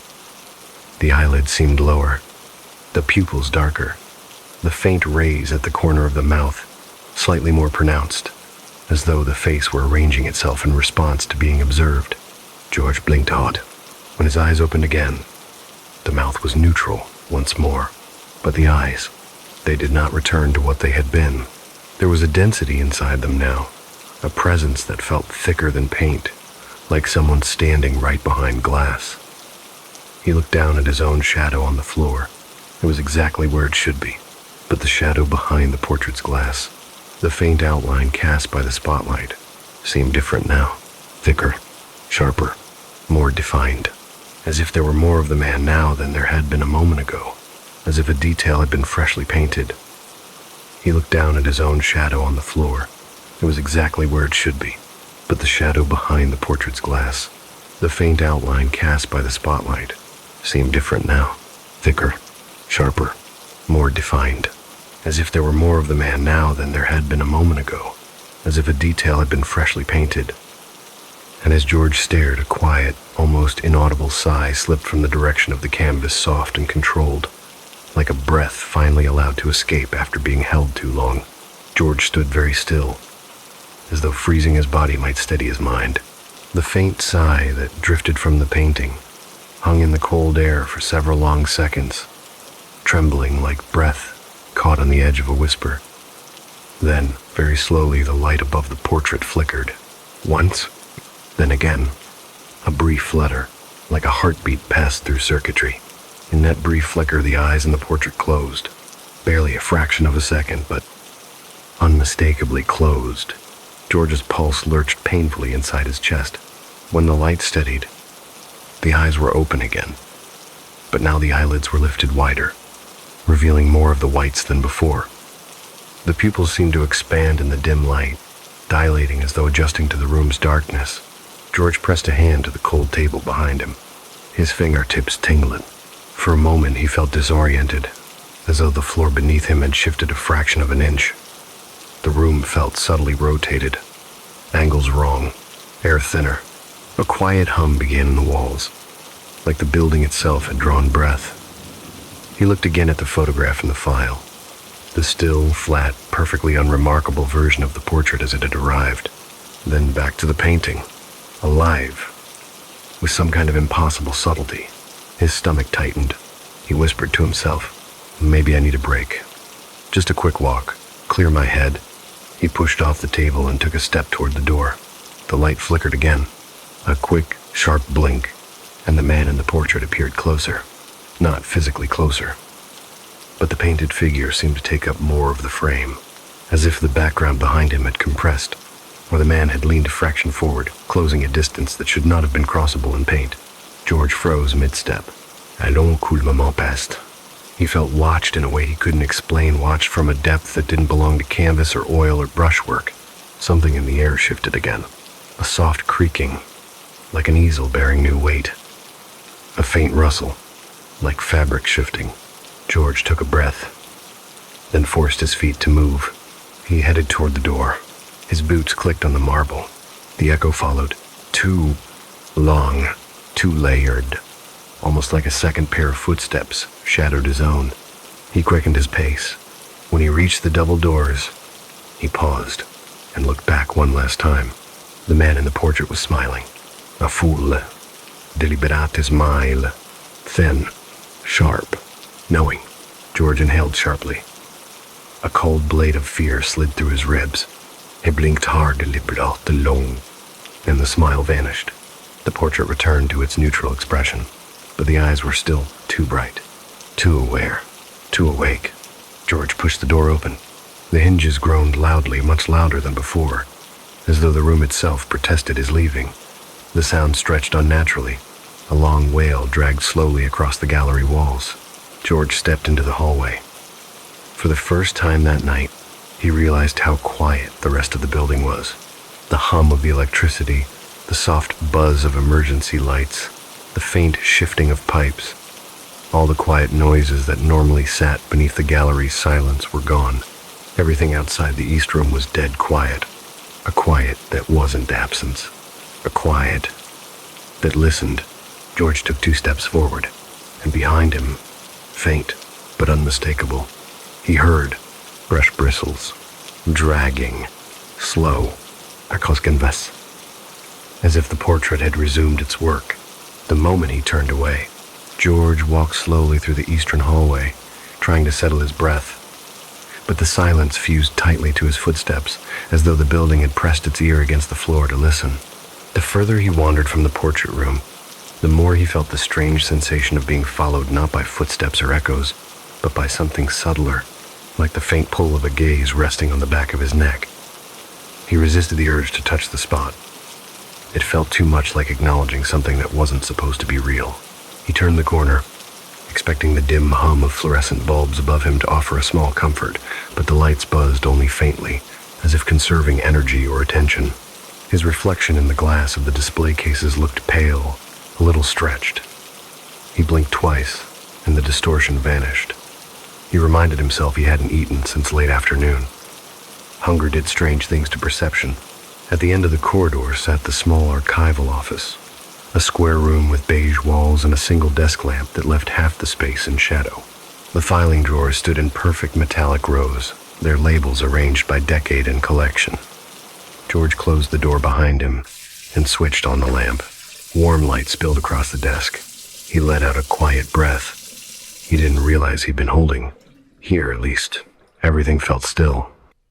He sat and opened the gallery's internal database notebook, an old battered binder containing years of curator notes, acquisition histories, and scribbled observations written by people who had long since left the building. The pages crackled softly under his thumbs, brittle in the edges from frequent use. He flipped to the section marked Havelock Estate Collection. The first few entries were ordinary. Shipping details, import paperwork, insurance estimates. Then he found a set of older pages yellowed, handwritten with ink that feathered slightly on the paper. The handwriting was neat but pressured, as if the writer had pressed down too hard, each stroke darker than necessary. The entries told a story. The original curator, the one responsible for bringing the Watcher into the collection, had been a man named Rowan Havelock. George recognized the name vaguely, a reclusive artist, scholar, known for restoring obscure European works. He had withdrawn from public life years before George joined the gallery, but his pieces occasionally still filtered through estate sales. George read the notes line by line. Rowan wrote about discovering the portrait in a private studio overseas.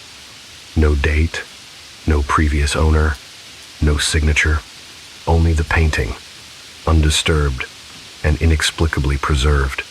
Rowan described it as alive with attention. George paused, reading that line twice. The phrasing was strange and familiar. He turned the page. The entries grew more frantic. Rowan mentioned spending hours watching the portrait, claiming the light in the man's eyes changed depending on who stood before it.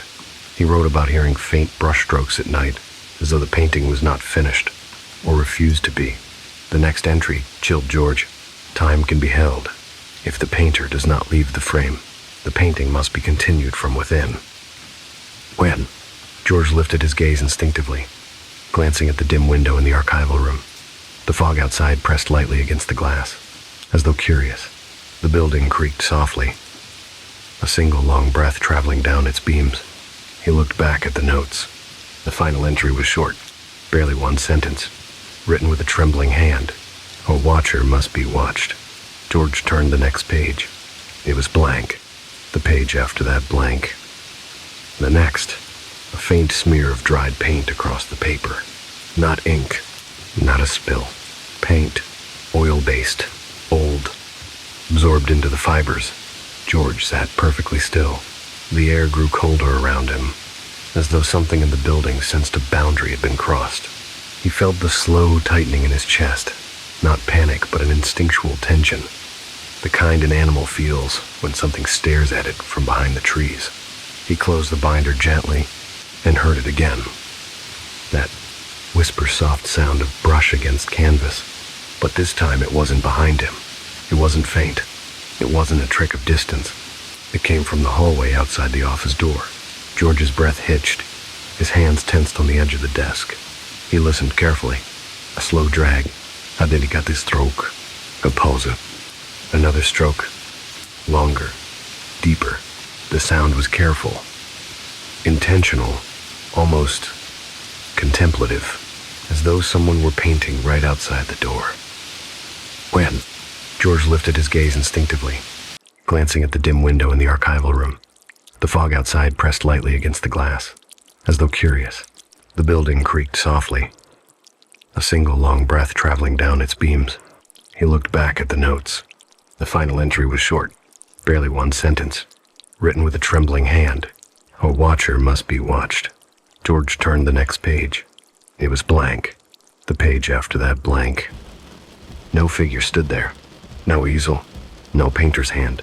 But something was different. At the far end of the hall, on the marble floor, a single line of fresh paint glistened under the weak light. A thin curved stroke of deep, rich umber, the kind used to outline shadows in portraits. It led toward the east room, toward the Watcher. George swallowed. The paint caught the light again. Still wet, shining as though it had been placed there only seconds before. And as George began walking slowly, cautiously toward the east room, the gallery lights overhead flickered once, twice. Then, faintly, down the corridor, so soft it could have been imagination, he heard a quiet, pleased exhale, as if someone stepping back from a canvas, satisfied with the progress of their work. George followed the thin, wet trail of paint through the hallway, moving as though guided by a hand he could not see. The stroke glistened faintly under the dim gallery lights, each step he took closing the distance between himself and the east room. The cold draft lingered close to the floor, weaving around his ankles like smoke clinging to someone returning home. With each footfall, the building grew quieter, until even the faint hum of electricity dissolved. It wasn't an absence of sound so much as a waiting hush like walls leaning inward to listen. George felt it. The gallery wasn't empty. It was attentive. When he reached the double doors of the exhibition room, he paused. The thin line of paint curved beneath the door and disappeared into the shadows inside. A faint, warm glow flickered within the single spotlight still shining over the portrait. He pressed a hand against the cold metal and gently pushed the doors open. The room breathed, not with movement, but with the sense of something settling into its rightful place. The portrait stood exactly where he had left it, the frame captured in amber light, the glass reflecting a thin shimmer across the marble floor, but the air around it felt thicker somehow, as though all the cold drafts in the gallery had chosen this one space, circling the painting in slow, deliberate spirals. George stepped inside. The door shut behind him with the softest whisper. He approached the portrait, feeling the temperature drop with every footstep. His breath fogged faintly before him, evaporating into the beam of the spotlight. Something metallic brushed lightly against the edge of his senses, a scent like wet pigment still drying. The painting was changing again. The man's posture now leaned forward in a way it hadn't before, shoulders angled subtly toward the viewer. The shadows behind him seemed deeper, cleaner, as if someone had painted a fresh layer over the background. The faint smile George had glimpsed earlier had returned, gentler this time, almost welcoming. But the eyes were no longer merely sharp. They were aware. George stared, unable to look away. For a long moment, neither he nor the painted man moved. The silence hummed thinly. The faint brushstroke of cold air drifted over George's shoulders. And then, barely noticeable, the man in the portrait blinked. A single, slow closing of the eyelids. The faint sheen of moisture glinted along the lower lashes. A new tear gathered, fresh and wet. George felt the breath leave his lungs in a thin, shaky line. Something inside the portrait shifted. Not the paint, not the canvas, but the presence behind it. He opened the acquisition file with trembling fingers. The final note of Rowan Havelock stared up at him. A watcher must be watched. His pulse faltered. George took a step backward, but the room tightened around him, a silent, invisible gravity pulling him the same way. A darkened doorway pulls a wandering moth. His eyes returned to the canvas without meaning to. In the glass reflection, he saw something new. Not on the portrait, but in the room. Another shadow stood beside him. Tall, thin, pale-haired. The outline of a man whose face he recognized instantly. Rowan Havelock, the missing curator. Except, he wasn't standing beside George. He was standing behind the glass.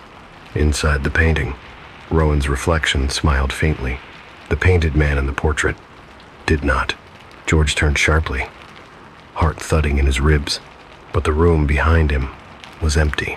Only cold air, only marble, only shadows. He turned back. The portrait had changed again. The man's face was fuller, more alive. The brushstroke seemed to pulse faintly, like living skin shifting beneath a sheen of oil. The eyes locked onto George with a steady, predatory calm, a gaze that did not ask but assumed his attention. George took a step closer without realizing it. The file slipped from his fingers and fell silently to the floor. Inside the canvas, something glimmered, a sheen on wet paint. A soft breath exhaled from the direction of the frame. A faint clicking sound, the gentle tap of a brush handle laid to rest. George reached out a hand. Not because he wanted to, but because the portrait drew it from him. His fingertips brushed the glass. It was warm, as though someone behind it was breathing against the surface. The painted man's expression softened gratitude, relief, or something more possessive. The eyes shimmered, catching the light in a way no photograph, no record, no brushstroke ever should. George leaned in, the world behind him blurred. The cold air thickened. The portrait's shadows deepened, reaching toward the frame's edges. And then, A soft, contented sigh drifted from the canvas. A new brushstroke appeared across the painted background, dark, fresh, glistening, and George's reflection in the glass began to fade, slowly, gently, as though absorbed by layers of varnish. When the morning manager unlocked the gallery hours later, the East Room felt unusually cold. The portrait hung beneath its spotlight, freshly vibrant, the colors unusually rich, as though retouched overnight.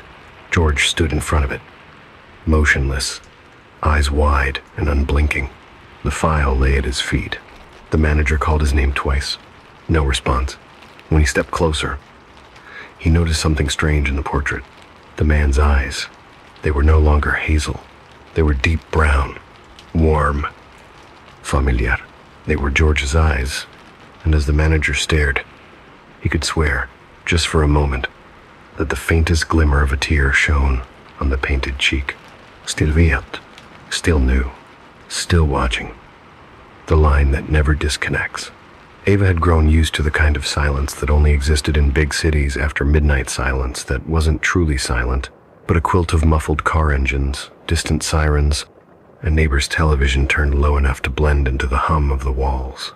Her apartment sat on the 19th floor of a high-rise, a space so compact it felt almost intentional, as if designed for a person who rarely left and rarely spoke. She didn't mind. Working remotely meant solitude wasn't just a preference, but a habit. Most nights she liked the stillness, the feeling of being tucked into a pocket of quiet, suspended above the restless city below. But on this particular night, a different sound threaded its way into her routine. A sound that didn't belong. The phone rang. Not her smartphone, not the intercom, but an old landline telephone she didn't own. Ava froze, blinking once at the wall as if expecting the sound to explain itself. The ring was unmistakably analog, a deep, mechanical trill, steady and impatient, vibrating in the air with the rawness of a forgotten decade. It came from her left, somewhere near the bookshelf. She glanced toward the corner of the room, half expecting to see a beige plastic handset sitting on a table, but of course, there was nothing there. The second ring was louder, closer. The apartment above hers had been empty for months. She'd heard nothing up there since the last tenant moved out. She listened closely. The ceiling answered with silence that felt too deliberate. Ava took one step toward the hallway leading to her bedroom. The phone rang again. She gasped, hand flying instinctively to her chest. The sound was sharper this time, as if the invisible phone were suddenly closer, no longer traveling through walls or drifting from corners. It was cold. The ring stopped. The apartment returned to its familiar hush, the sigh of the refrigerator, the hum of the city's distant lights. Ava exhaled slowly, forcing her mind to settle. Faulty wiring, she thought. Maybe an old tenant had left a disconnected phone jack behind the bookshelf. This building was older than it looked. Things like that happened. She returned to her desk. Her laptop glowed with the half-finished spreadsheet she'd abandoned. Numbers frozen mid-entry. She tried to focus on them, typing out another row, but her fingers felt clumsy, her mind still listening for something else. And then the phone rang again, this time from the opposite direction. Ava's head snapped toward the kitchen. The sound bloomed from the darkened countertop, the crisp trill of a machine that didn't exist in her home. She rose from her chair again, moving toward the kitchen doorway with slow, careful steps. The phone's ring softened mid-tone, as if someone were pressing a hand lightly over the speaker. A tiny static crackle followed. A breath. A faint, muffled sound like someone swallowing back a sob. Ava stopped at the edge of the counter, her fingers curling against the cold surface. The ring became a stutter, then a whisper of static, then silence. The apartment seemed to inhale around her, the air tightening in the narrow space between her shoulders. She checked the outlets, the microwave, the digital clock on the stove, but nothing emitted even a hint of sound. She wasn't sure how long she stood there. Long enough for the hum of the refrigerator to feel louder than it should. Long enough for the city outside to seem too distant, its noise fading as if someone had pressed cotton against the windows. Then the phone rang a third time, from behind her. She turned so quickly her hair brushed against her face. This ring was softer, strained, as though traveling an impossibly long distance. It came from the center of the living room, or perhaps from the very air itself. The tone stretched thin, wavered, then steadied again. Ava felt her throat tighten. She stepped toward the sound, one slow footstep, then another. The phone's ring shifted a final time, thinning into something fragile, a weak, trembling pulse of sound, as though the caller were struggling to keep the line open. Ava swallowed hard. "Hello?" she whispered. Even though she hadn't answered anything, the ringing stopped. A soft click filled the apartment, delicate, precise, like someone picking up the receiver on the other end. The dead air that followed wasn't entirely silent. At first, it was only static, thin as dust. Ava's breath caught as she leaned slightly closer, though she didn't know what she was leaning toward. Then she heard it, a whimper, quiet, muffled. Not a voice so much as pain squeezed through a narrow space. A small, trembling gasp. It sounded like someone trying not to cry. Ava's skin prickled beneath her shirt. "Hello?" she asked again, barely audible. The sound on the other end of the invisible line grew more distinct. A soft, broken sniffle. A shaky inhalation. The faint rustle of fabric as if someone shifted their weight. Ava felt a cold wave roll slowly up her spine. She took a half step backward. Who is this?" The answer didn't come immediately. Instead, the whimpering merged into something like a distant memory, an echo carried through water. The shape of the sound felt wrong, strangely familiar, tugging at something deep within her chest that she couldn't quite identify. A weak, trembling breath filled the line, and a voice whispered, barely formed, the words collapsing into themselves. "Please, don't hang up." Ava's mouth went dry. The voice came again, a fraction clearer. "I'm still here." Her heartbeat thudded heavily in her ears. "I'm in your apartment." The line clicked, once, softly, and the call ended, leaving Ava standing alone in the quiet, her breath shallow, the apartment humming around her like a sealed box she could suddenly feel the shape of. The city outside continued its muffled breathing, but inside, the silence had changed. It felt aware, occupied, listening. Ava didn't move for several seconds after the line went dead. She stayed exactly where she was, shoulders stiff, arms hanging uselessly at her sides, as if any sudden motion might disturb the fragile quiet that had sealed itself around her. The hum of the refrigerator trembled faintly through the apartment, a thin ribbon of normalcy trying to stitch itself back into place.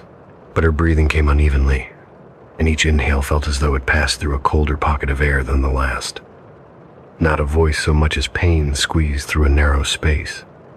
A small, trembling gasp. It sounded like someone trying not to cry. Ava's skin prickled beneath her shirt. "Hello?" she asked again, barely audible. The sound on the other end of the invisible line grew more distinct. A soft, broken sniffle. A shaky inhalation. The faint rustle of fabric as if someone shifted their weight. Ava felt a cold wave roll slowly up her spine. She took a half step backward. And yet the voice had felt impossibly close, too intimate, too fragile, like it had threaded itself between the thin walls of memory rather than coming from any physical device. Ava forced herself into motion, crossing the apartment slowly, as though moving underwater. She checked the door first, sliding all 4 locks into place even though they already were. She tugged on the metal bar, bolted across the frame. It didn't budge. She moved to the windows next, pressing her palms against each cold pane of glass, checking the latches. Secure. Every one. Nothing out of place. But the apartment felt wrong. Not invaded, not altered, just crowded, as though some part of the silence now belonged to someone else. Ava walked in a slow circle around the living room, letting her fingers skim across the back of the couch, the edge of the coffee table, the fabric of the curtains, trying to reassure herself that she was alone. Each touch felt normal, but the air around her moved strangely, almost in sync with her breathing. She glanced toward her phone on the desk, its screen still glowing dimly with the spreadsheet she'd abandoned.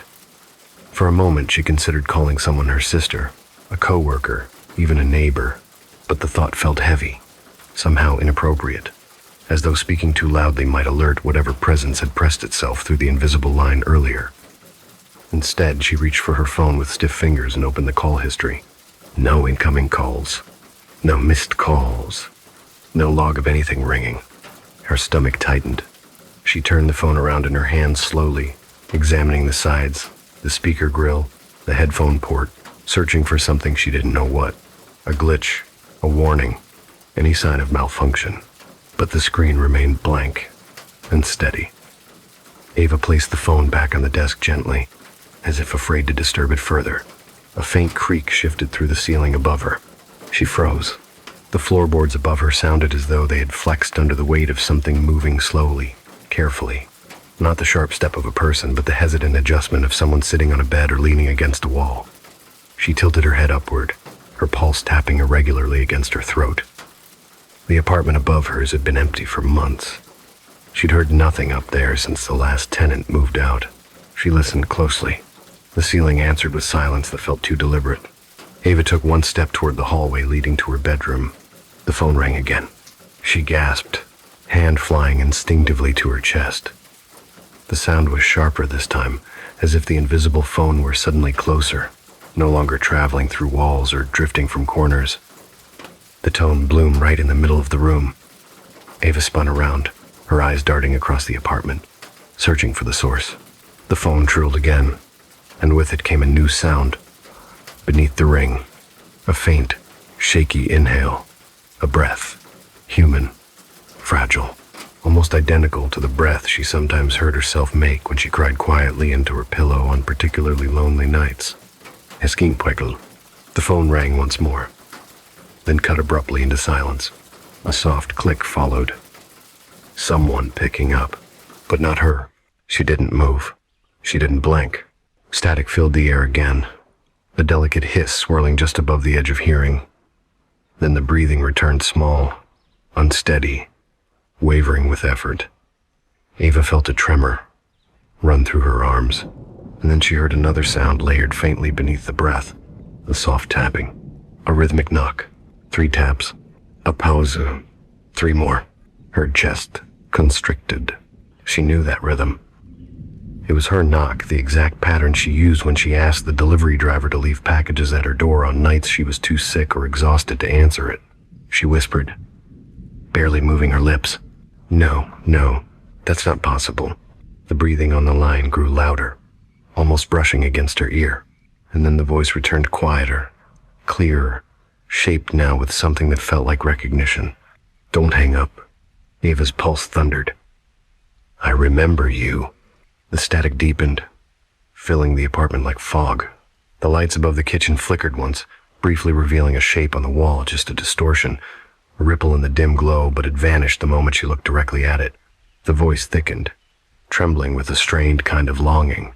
"Don't hang up on me again." Again, Ava's breath stuttered. She stepped backward, her spine brushing the wall.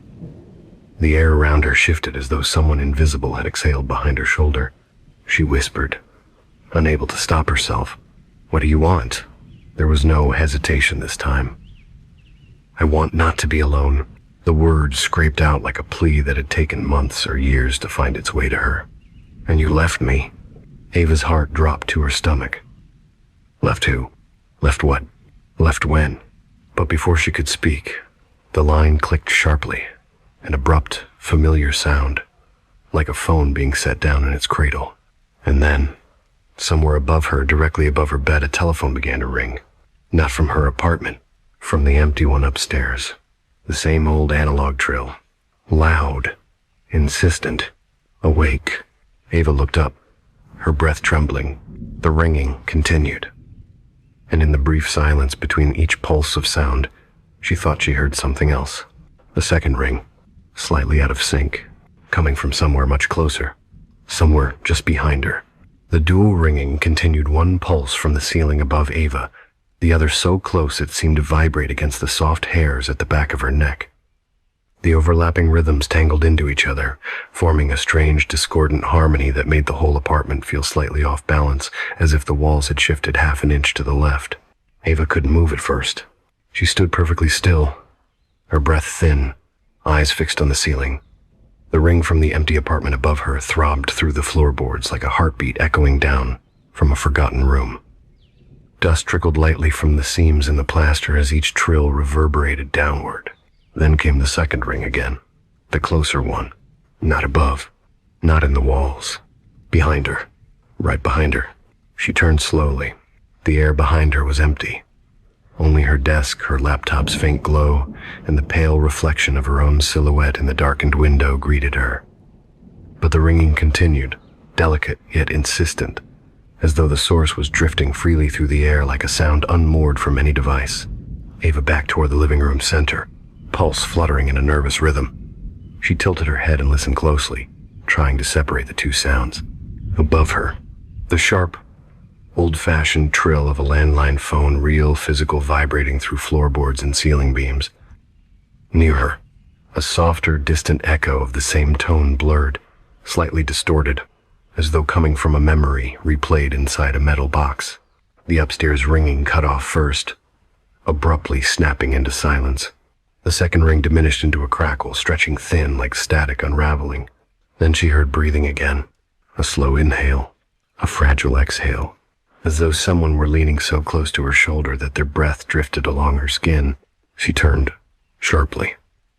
Nothing stood there, but the breathing continued. It filled the apartment in a way that made the space feel occupied not by a person, but by something shaped from air and memory. She wrapped her arms around herself, taking a shaky breath of her own. That's when she heard a new sound, one even more familiar. A faint, rhythmic thump. Not loud, not frantic. A soft, uneven pattern. Her footsteps. Specifically, her footsteps from last winter, when she limped with an injured ankle after slipping on ice outside her building. Each thump carried the same uneven rhythm she remembered. One quick step, one heavier one, then a pause. Her eyes widened. She spoke into the stillness, barely above a whisper. "You're replaying me." The breathing on the line shifted, almost as if the invisible presence recognized the words, or perhaps recognized her tone more than the meaning. A faint rustle followed, like someone adjusting a blanket or shifting on a mattress. Ava knew that sound too. It was the rustle of her sheets on the night she lay, half awake, feverish with the flu, sweating and shaking in the dim light of her bedside lamp. She had cried softly that night, not from fear, but from exhaustion, from the heavy loneliness that came with being sick and having no one check on her. The apartment echoed that quiet cry now. A small, wavering whimper. Her whimper. Her hand flew to her mouth. The breathing deepened, pulling closer, threading itself through the air between her ribs. And then, very gently, the voice returned, no longer strained, no longer weak, but eerily calm. A voice soft enough to slip beneath a door. "I'm still here." Ava took a slow, stumbling step backward. "You left me in the quiet." The lights in the living room dimmed for a moment, the bulbs flickering like eyes struggling to stay open. "You left me with the echoes." Ava's back brushed the wall, anchoring her. Her pulse pounded so hard the inside of her ears throbbed. "I didn't leave anyone," she whispered. Silence. A long stretch of silence, so absolute it seemed to thicken the air. Then, "You left me." The words were heavier this time, carrying a bruised ache that made Ava's throat tighten. Static briefly drowned the room, swelling with a low, trembling hum. When it faded, the voice returned, but it wasn't speaking anymore. It was sobbing, quiet, desperate, lonely. It sounded exactly like Ava on the night she cried herself to sleep after getting a message from an ex she had never really stopped missing. She pressed both hands against her temples, trying to steady her breath. "You're not real," she murmured. "You're just recordings, echoes." The crying grew louder, as if offended by her rejection. "You left me here. You forgot about me. You shut me out." Each sentence came in her own tone, her own cadence, as though the voice had sifted through her loneliest moments and chosen the ones that hurt most. Ava shook her head, trembling. "Stop." The voice repeated the word back to her, soft, perfectly mirrored. "Stop." Ava's stomach dropped. Now the voice wasn't crying. It wasn't pleading. It It was listening to her and copying her with frightening precision. She stepped toward the hallway, intending to retreat to her bedroom, maybe lock the door, maybe turn on the lights and drown the apartment in brightness. But as she moved, she heard a new noise, a soft tapping, right outside her bedroom door. She froze in place, listening. Knock, knock, knock. Slow, deliberate. Someone or something was knocking from inside her home. The voice whispered again, but this time it sounded like it came from the bedroom. Answer me. Ava turned her head slowly, terrified to look and terrified not to. The hallway stretched before her like a long, narrow throat, shadows thickening where the light didn't quite reach. Another knock, softer, but closer. Her breath trembled out of her. Please. The voice whispered, now matched perfectly to her own. Don't hang up. Ava took a single, hesitant step toward the hallway, and her breathing echoed from behind the bedroom door. Ava stood at the mouth of the hallway, the darkness spreading down its length like a slow leak of ink. The faint glow from her living room barely reached past her feet, leaving the far end swallowed in shadow. Her bedroom door, half opened only a few inches, waited there still, silent, except for the sound that pulsed softly from behind it. Breathing, her breathing, but not in sync with her own. It filled the hall with an unnerving tenderness, like someone lying quietly on her bed, watching the doorway, waiting for her to step closer. Ava swallowed, her throat tight, her breath trembling as she forced herself to listen. The air seemed thicker in the hallway, weighted with the residue of old nights she wished she'd forgotten, nights she had curled up alone, crying softly into her pillow until sleep finally dragged her under. The breathing behind the door sounded exactly like those nights. Small, thin, frayed at the edges. She whispered, barely able to hear her own voice. Who are you? The reply didn't come from the phone this time. It came from her bedroom. The voice broke, strained, fragmented. I'm what you left behind. Ava's skin prickled as though cold water slipped down her spine. She took a step back, pressing herself lightly against the wall. The hallway light flickered, casting a faint ripple across the ceiling, and for a moment she thought she saw a soft, shifting smudge, like a silhouette made of fog, drifting just beyond the edge of the open door. She blinked hard. It vanished. She tried to steady her breath. Instead, she heard the other one, the strange, mirrored breathing, slowly deepen, almost anticipating her. Then came the knock again. Knock, knock, knock. Not pounding, not threatening, just patient. As if reminding her the door was there, as if asking to be acknowledged. Ava pressed her hand against her chest and forced herself 2 steps closer. The hallway groaned under her weight, the wood beneath her feet sounding strangely hollow, as though the floor remembered footsteps that hadn't belonged to her in a long time. Stop knocking, she whispered, her voice cracking. The voice copied her again, but with a slight delay. Stop knocking. Her breath hitched. It wasn't merely mimicking her. It was practicing her, learning her. She felt the cold realization sink slowly into her ribs. Whatever was speaking, whatever had been calling her, was assembling itself from pieces of her. Pieces she had discarded, ignored, or tried to forget. The lonely nights, the sick nights, the heartbreaks, the phone she didn't answer, the pleas she never voiced to anyone. It had gathered them all, and it wanted her to hear them. The breathing behind the door shifted slightly, like someone adjusting their position on her mattress. Ava's hands curled involuntarily. She couldn't step closer. She couldn't move away. She was pinned by her own presence. Then, the doorknob turned. A soft click. Slow, unhurried. Ava's breath caught. The door opened. Only a little. Just another inch. Enough for a faint breeze to drift from the room, brushing her face with a cool, familiar softness, like the air from her bedroom on nights she slept alone with the window cracked open. The smell of her lavender pillow mist lingered faintly in the air. Impossible and wrong. A whisper floated out. Not a voice this time. A memory. I'm here. Still here. Ava felt her knees weaken. The whisper sank deeper into the hallway, wrapping itself around her shoulders like a cold cloth. "You never listened," it murmured, a thin echo of a night when she had whispered into her empty apartment after a panic attack, begging herself to stay grounded, begging for someone, anyone to listen. Her own past loneliness had been gathered, replayed, reshaped into something that now answered back. She stepped away from the door, shaking her head. "No, no, stop. You're not me." Silence followed. Then, not anymore. A floorboard creaked inside her bedroom. Another breath. A heavy one this time, like the deep sigh someone releases after waking. Ava stumbled backward into the living room, her breath trembling. She reached for her cell phone on the table, desperate to dial someone, anyone.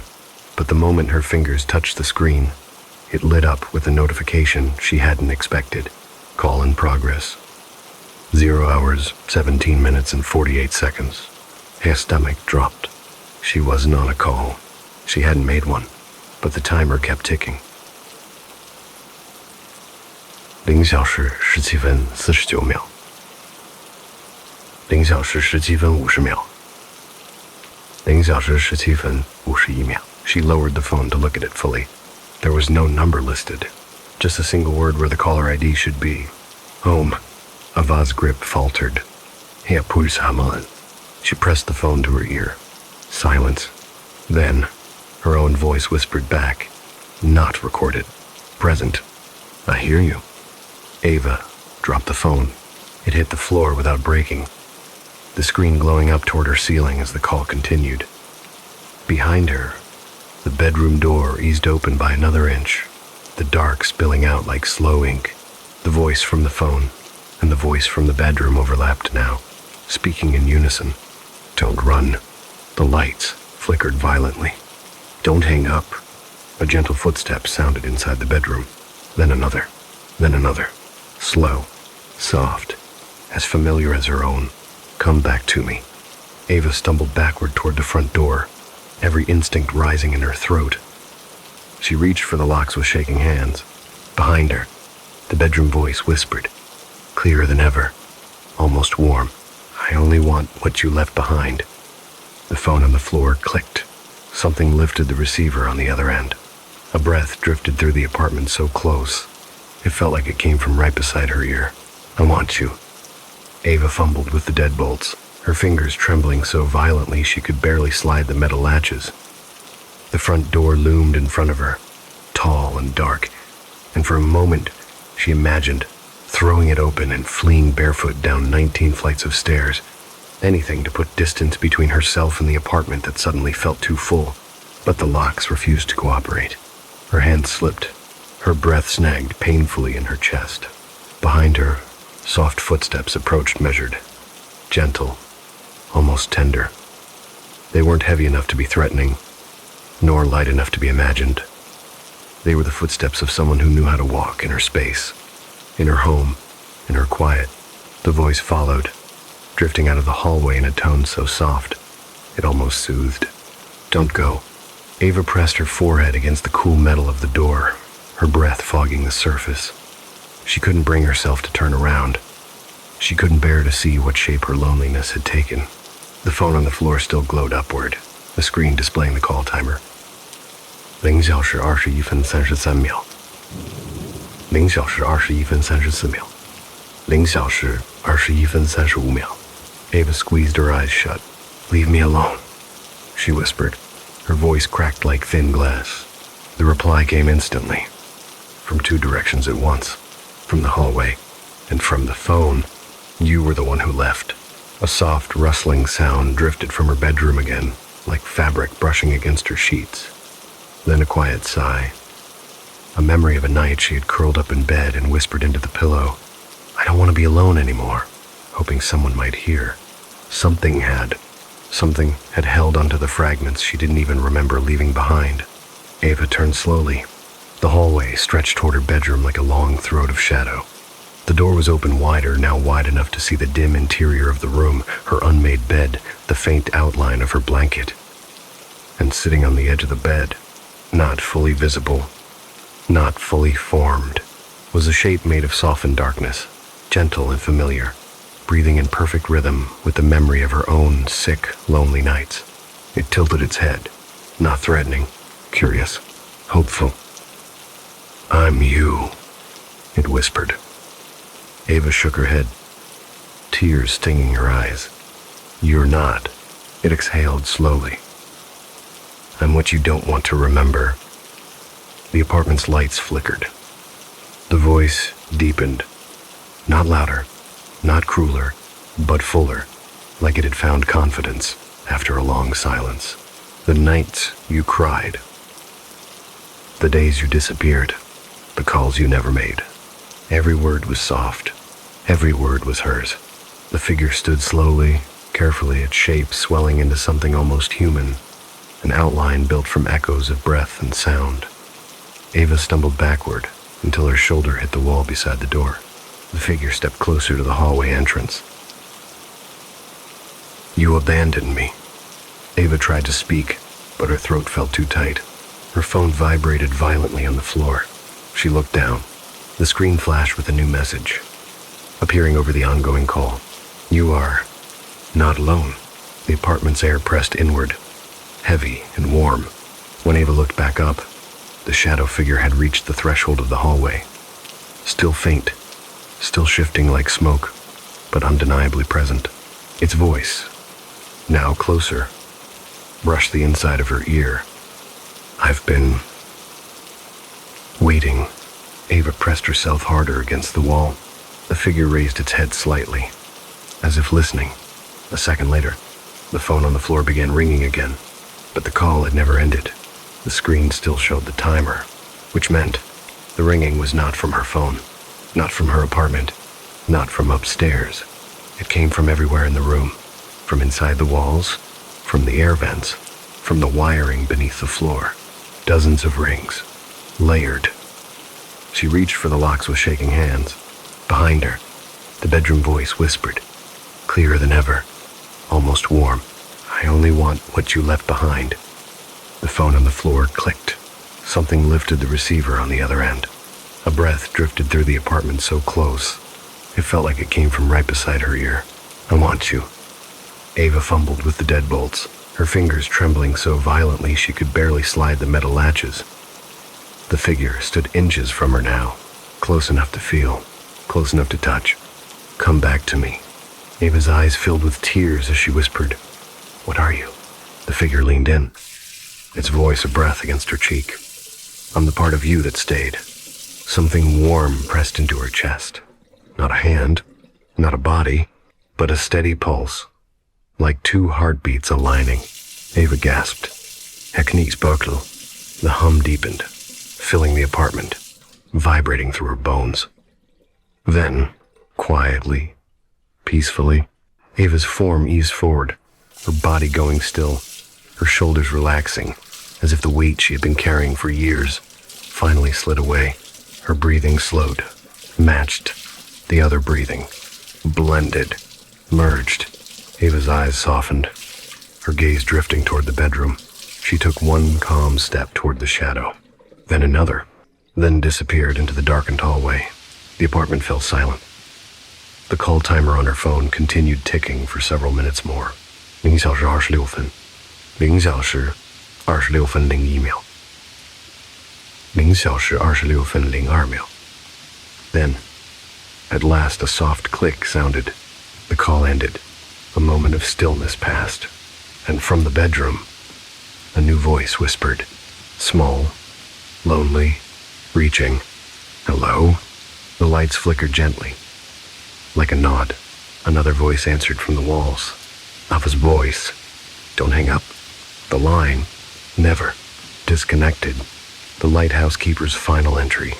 I don't remember the last time I slept. Maybe it was 3 days ago, maybe a week. Time pools strangely on this rock, slipping, stretching, folding in on itself until the days blend into one long smear of gray. The ocean doesn't change. The waves rise, fall, crash, withdraw, like an enormous chest breathing in its sleep. I've started to envy the sea for that, its endless cycle, its sense of purpose. My own breaths feel ragged now, thinner, as though each one has to claw its way out of my chest. The logbook says, "Today is day 28 of my rotation. I'm supposed to be relieved on day 30, but the storm that's been circling the island has grown into something swollen and angry, and the radio only spits static whenever I call for updates. I've stopped trying. The storm doesn't seem like it's going anywhere, and neither am I. I spend most nights sitting at the top of the lantern room, watching the beam twist slowly across the black water. The sound of the mechanism, its low, repetitive whoosh, whoosh, whoosh, should be calming by now, but instead, it's begun to feel like a heartbeat that isn't mine, a slow, steady pulse, in a tower that should be empty except for me. It was 3 nights ago when I first noticed the shadows, not the ordinary kind, the sort cast by waves and clouds in the shifting beam. These moved differently, slowly, deliberately, as though whatever made them had weight and intention. They drifted underneath the surface, large enough that the water bulged around them, shapes that were too long to be whales, too smooth to be rocks, too silent to belong to anything I know. I blamed my exhaustion at first, but then the scratching began. It comes from the base of the lighthouse, somewhere below the lowest ring of stone, deep enough that I can't reach it, close enough that I can hear it vibrate through the floor when I'm lying on the cot, not scratching like claws or nails, more like stone dragging against stone, slow, uneven scrapes accompanied by a faint tremor in the ground. Lao-sao. The first time I heard it, I thought the tide had shifted rocks against the foundation after a storm surge, but the sound doesn't match the tide. It happens only at night, always after the beacon has been burning for a while, and it continues long after the waves have fallen into their usual rhythm. Sometimes it sounds like something is dragging itself upward. I've written down the times it happens, the length of each scraping session. The marks fill 3 pages now, the strokes growing messier as my hands tremble more. Tonight feels worse already. The wind has been howling against the tower since sunset, slipping through the tiniest cracks in the window frames, carrying with it a strange, low moan. It almost sounds like the foghorn, except the horn hasn't worked in years, rusted solid by salt and neglect. I should sleep. My eyes burn every time I blink, but when I lie down, I feel the tower breathing beneath me. I swear I can feel the vibrations of that scraping traveling up the stone, passing into the bed frame, into my ribs. Every night it comes a little closer, a little louder, a little higher. I don't know what's worse, the sound itself, or the moment, each night, when it stops abruptly, leaving the whole lighthouse too quiet, as though something has paused right beneath the floor to listen. Just a few minutes ago, I thought I saw something between the waves, something pale, round, glinting when the light swept past, like an eye. Watching the tower, watching me. I'm writing this by lantern now, sitting at the small desk beside the window. The beacon wheel creaks above me as it rotates. The storm outside is still building. The radio hisses behind me, an endless wash of static, occasionally breaking into faint pops like old vinyl. I'll document everything, even if I'm imagining it, even if the sleeplessness is driving me into some kind of waking dream, because something is happening on this island. Something the sea knows long before I do. There it is again, a long, dragging scrape across stone. Closer this time, far too close. I should go downstairs, but my legs feel like they've turned to water, and my hands won't stop shaking. I'll wait a bit longer, just to see if it stops. It never stops, not anymore. I've written down the times it happens, the length of each scraping session. The marks fill 3 pages now, the strokes growing messier as my hands tremble more. Tonight feels worse already. The wind has been howling against the tower since sunset, slipping through the tiniest cracks in the window frames, carrying with it a strange, low moan. It almost sounds like the foghorn, except the horn hasn't worked in years, rusted solid by salt and neglect. I should sleep. I waited almost an hour before gathering enough courage to go downstairs. The lantern on my desk flickered each time the wind slammed into the tower, throwing thin, jagged shadows across the walls. I kept thinking the shadows were shifting, leaning toward me, bending at angles that didn't match the flame. I told myself it was the wind. I told myself it was exhaustion. I told myself anything that made it easier to stand up. but the scraping didn't stop. "I remember you." The static deepened, filling the apartment like fog. The lights above the kitchen flickered once, briefly revealing a shape on the wall, just a distortion, a ripple in the dim glow, but it vanished the moment she looked directly at it. The voice thickened, trembling with a strained kind of longing. "Don't hang up on me again." Again. Ava's breath stuttered. She stepped backward, her spine brushing the wall. The stairwell was nearly black, illuminated only by the thin beam of my lantern. The scraping echoed faintly below. I gripped the railing and descended one slow step at a time, feeling the iron grate beneath my boots groan with each movement. The wind outside battered the tower relentlessly, rattling the small windows scattered along the stairwell. Somewhere above me, the beacon wheel groaned. Whoosh, whoosh, whoosh, steady as a metronome. My footsteps didn't seem to belong to me anymore. Every muscle in my body tightened. Another thump, then another, gently rhythmic, as though something outside was knocking. The lantern shook in my hand. Instinct told me to turn around, go back upstairs, pretend I never heard any of this. File a report. Blame the wind. Blame the tide. Blame anything except whatever stood outside in the storm, pressing its weight against the lighthouse walls. But curiosity, fear's cruel sibling, pulled me downward. When I reached the bottom level, the light from my lantern slid over the heavy metal door that opened to the rocky exterior of the island. I stood in front of it for a long moment, listening. A faint, steady drip echoed from somewhere beyond the walls, like water falling from an enormous height. The storm outside roared, but beneath that, something breathed, slow, deep, close enough that I could feel a faint pulse of pressure through the metal door. I crouched and pressed my ear, God help me, to the cold surface. At first, nothing. Just wind, just waves, just the storm trying to tear the island apart. Then, a whisper of stone shifting, a bit exhaled, and a low, guttural rumble that vibrated straight up my spine. I stumbled backward, knocking over a bucket of rainwater I'd collected earlier. The clang echoed sharply, bouncing through the small room. I held my breath, waiting, terrified I had drawn its attention. Seconds stretched into what felt like minutes. No scraping, no impact, no breathing, just silence. I turned toward the maintenance desk at the far corner of the room. The old logbooks the previous keepers had left were still stacked neatly there, their covers warped from years of salt and damp. There were dozens of them, maybe more. Some dated back to the 1920s. I had flipped through a few during my first week on rotation, harmless notes about weather, repairs, the occasional boredom-induced rambling about seagulls or supply delays. But tonight my eyes were drawn to one particular book, a thin leather-bound journal left on top of the stack. I hadn't seen it before, or perhaps I simply hadn't noticed it. The leather was cracked, the edges frayed, and the pages inside were uneven, some torn, others stained. My hands trembled as I opened it. The early entries were mundane. Dates, tide, level, notes on lantern maintenance. Then, 2/3 in, the handwriting changed. Sharper, jagged, each letter pressed into the paper as though carved. Day 31. It started scraping again. Louder this time. Day 32. I thought I saw it last night. A circle. No.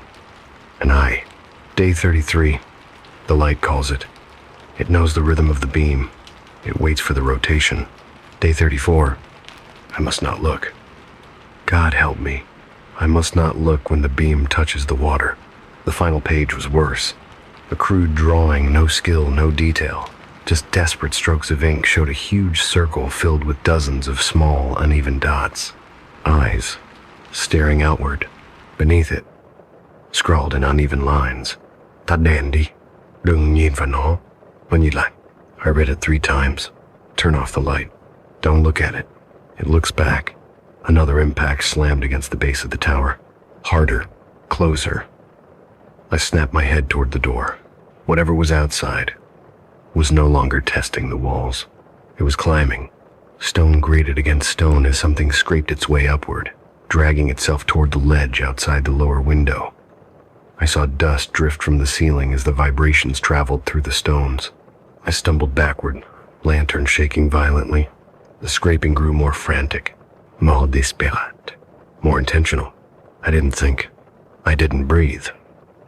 I ran up the stairs, gripping the railing with white knuckles, the lantern swinging wildly at my side. Each step echoed too loudly.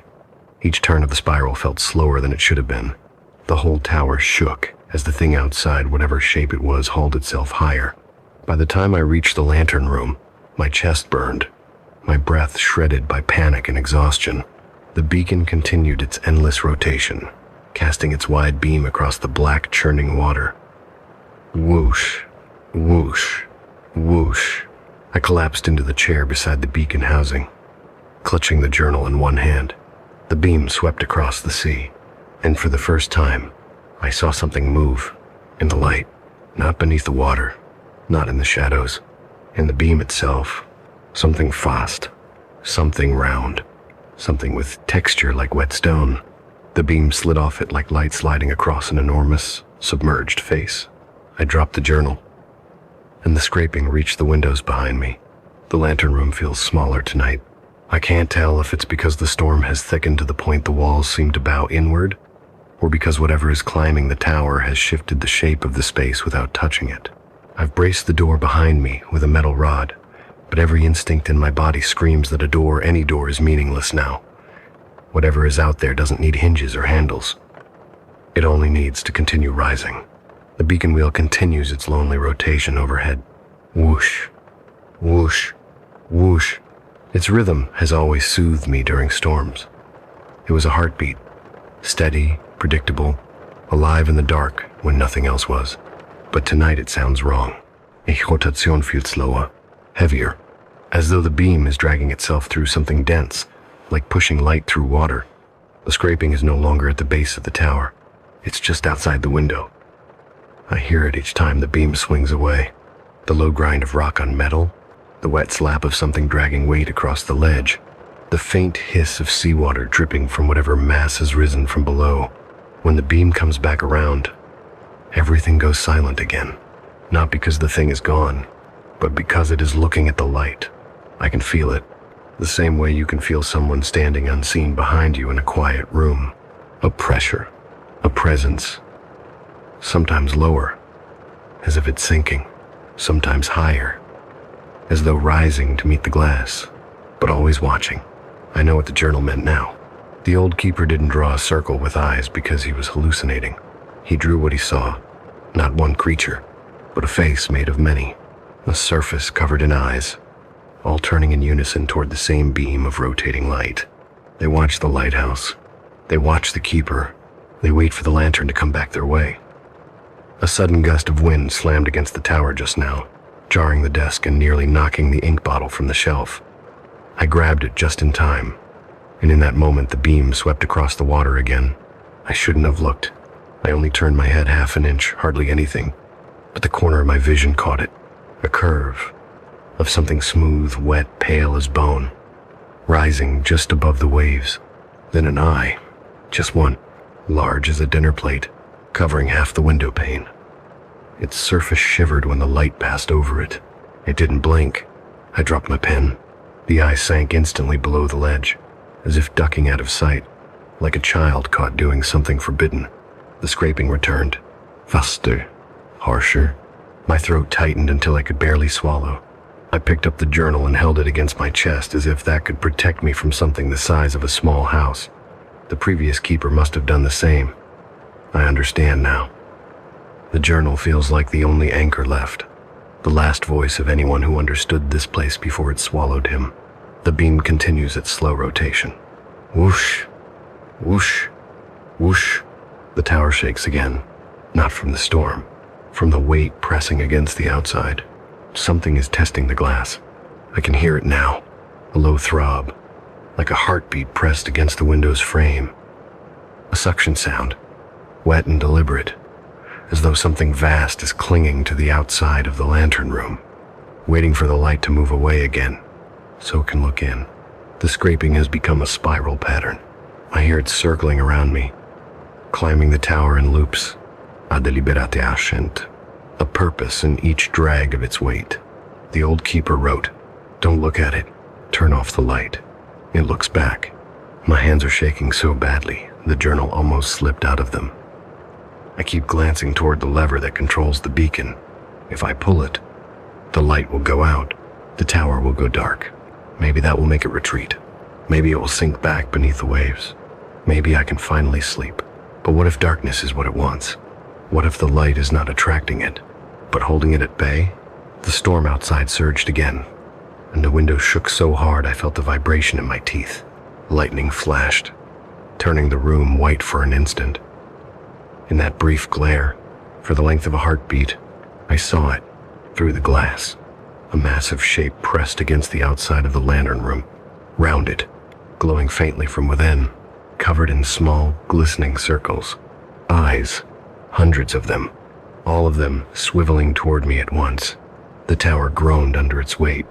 I fell backward out of my chair, landing hard on the stone floor. The lantern sputtered, my vision blurred with exhaustion and terror. The scraping noise has changed. It's above me now, on the roof of the lantern room. A slow, wet drag. Something enormous shifting its weight. I can't breathe. If I turn off the light, I'm afraid it will drop down directly in front of the window. If I leave the light on, it will see me again. The ceiling cracks lightly. A single stone fleck falls beside my boot. It's climbing over the top of the lighthouse. The beacon rotates. Whoosh, whoosh, whoosh. Every shadow leans toward the glass, and something waits for the beam to turn away again, so it can press its face against the window and look right at me. The storm has swallowed the island whole. I can hear nothing but the howl of the wind and the roar of waves slamming into the rocks far below, waves so violent the entire tower shudders with each impact. The lantern room windows rattle in their frames, the metal bolts moaning like the tower itself is afraid. The scraping is stopped for now, which somehow terrifies me more. When something that large becomes silent, it's not because it has gone away. It's because it has found a better place to wait. I'm writing in the corner of the lantern room, beneath the rotating beam, my knees drawn tight to my chest. The beam passes over the sea every 8 seconds, and each time it turns away from the windows, the room becomes unbearable hot breath on the glass, the sensation of weight shifting outside, the faint suggestion that something is pressing a shape against the pane, hoping for the smallest crack. I haven't turned around in nearly 20 minutes. My back feels exposed, like I'm sitting before a mouth, and the beam faces the water again. I can breathe. When the beam faces the darkness behind me, my lungs stop working. I don't know how long I can keep doing this. The storm has pushed so much water up the rocks that seawater is seeping through the tiny cracks in the floorboards. My socks are soaked. The cold is creeping into my shins, and still the scraping does not return. It makes everything worse. The journal of the previous keeper lies open beside me. The ink is smudged from the damp, but the words remain. "Ta dandy. Đừng nhìn vào nó. Nó nhìn lại." I want to obey him. I want to shut the light off, to let the tower go dark and pray the thing outside loses interest, slips back into the depths, takes its eyes with it. But I can still feel it out there, waiting. The beam pivots, its mechanical groan echoing through the chamber. Whoosh, whoosh, whoosh. The next time the light swings away, it happens. A sound like metal bending. At first, I think it's the storm, the frame being strained by the wind. Then I realize the bending is coming from the hatch below, the heavy metal door that leads into the lantern room, the door I barricaded with a steel rod. Something is pressing on it, not pushing, not slamming, just testing. Slow, deliberate pressure. I crawl toward the center of the room, as far from the hatch as I can, clutching the journal against my chest like a shield. The metal groans louder. The handle twitches. My mouth goes dry. The wind howls outside, dragging long screams across the island. The sea crashes against the rocks, spraying cold mist through the cracked window frames. But beneath all of that, beneath the chaos of the storm, a new rhythm emerges. Thump, thump, thump. Something is knocking on the hatch, at the top of the lighthouse. The realization is sickening. It climbed past the windows, past the outer gallery, past the iron balcony where the gulls perch. and now it hangs on the roof, knocking with something heavy, as though it wants to be let in. My hands shake so badly I nearly drop the journal. I squeeze it tighter, feeling the embossed leather dig into my palms. The entry on the last page burns itself into my mind. Don't look. Turn off the light. The beacon rotates again. When the beam moves away from the hatch, the metal creaks. Something pushes harder. The hinges whine a long, low, tortured sound that makes my stomach twist. Stop, I whisper before I can help myself. My voice cracks. The wind swallows it instantly. The hatch shifts visibly now. The steel bar bends slightly in the middle. A single droplet of seawater or something thicker slides down the metal and lands on the stone floor with a small dark splash. Another thump. This one heavier. A blow. The tower shakes. The hatch dents inward. My heart lurches into my ribs. Something outside on the roof, in the storm, drenched and massive, is striking the metal door with increasing force. Each impact deeper, more confident, more certain that it can break through. The storm offers no shelter now. No distraction. No noise loud enough to hide the truth. It wants in. Whoosh. Whoosh, whoosh. The beam sweeps across the sea again. Lightning splits the sky, flooding the lantern room with a sudden burst of white. For one horrifying second, the outline of the thing above me becomes clear. A vast, rounded mass pressed against the outer metal of the roof, covered in glistening circles, each one shining like a polished stone eye. Then darkness again. The hatch takes another blow. The bar bends almost in half. I crawl backward until my spine hits the cold glass of the lantern housing. The rotating beam warms the back of my neck each time it swings my direction. I cling to it as though it can protect me. Another blow. A hiss escapes through the smallest crack. A sound like hot breath being forced through teeth. Then a thin, metallic squeal. The bar slides half an inch. It's getting in. Lightning bursts again. In the flash, the hatch bulges inward. The hinges shudder. Something huge is leaning on it hard enough to deform steel. The beacon continues its slow, helpless rotation. Whoosh, whoosh, whoosh. The thing above me stops pounding. It waits, right above my head.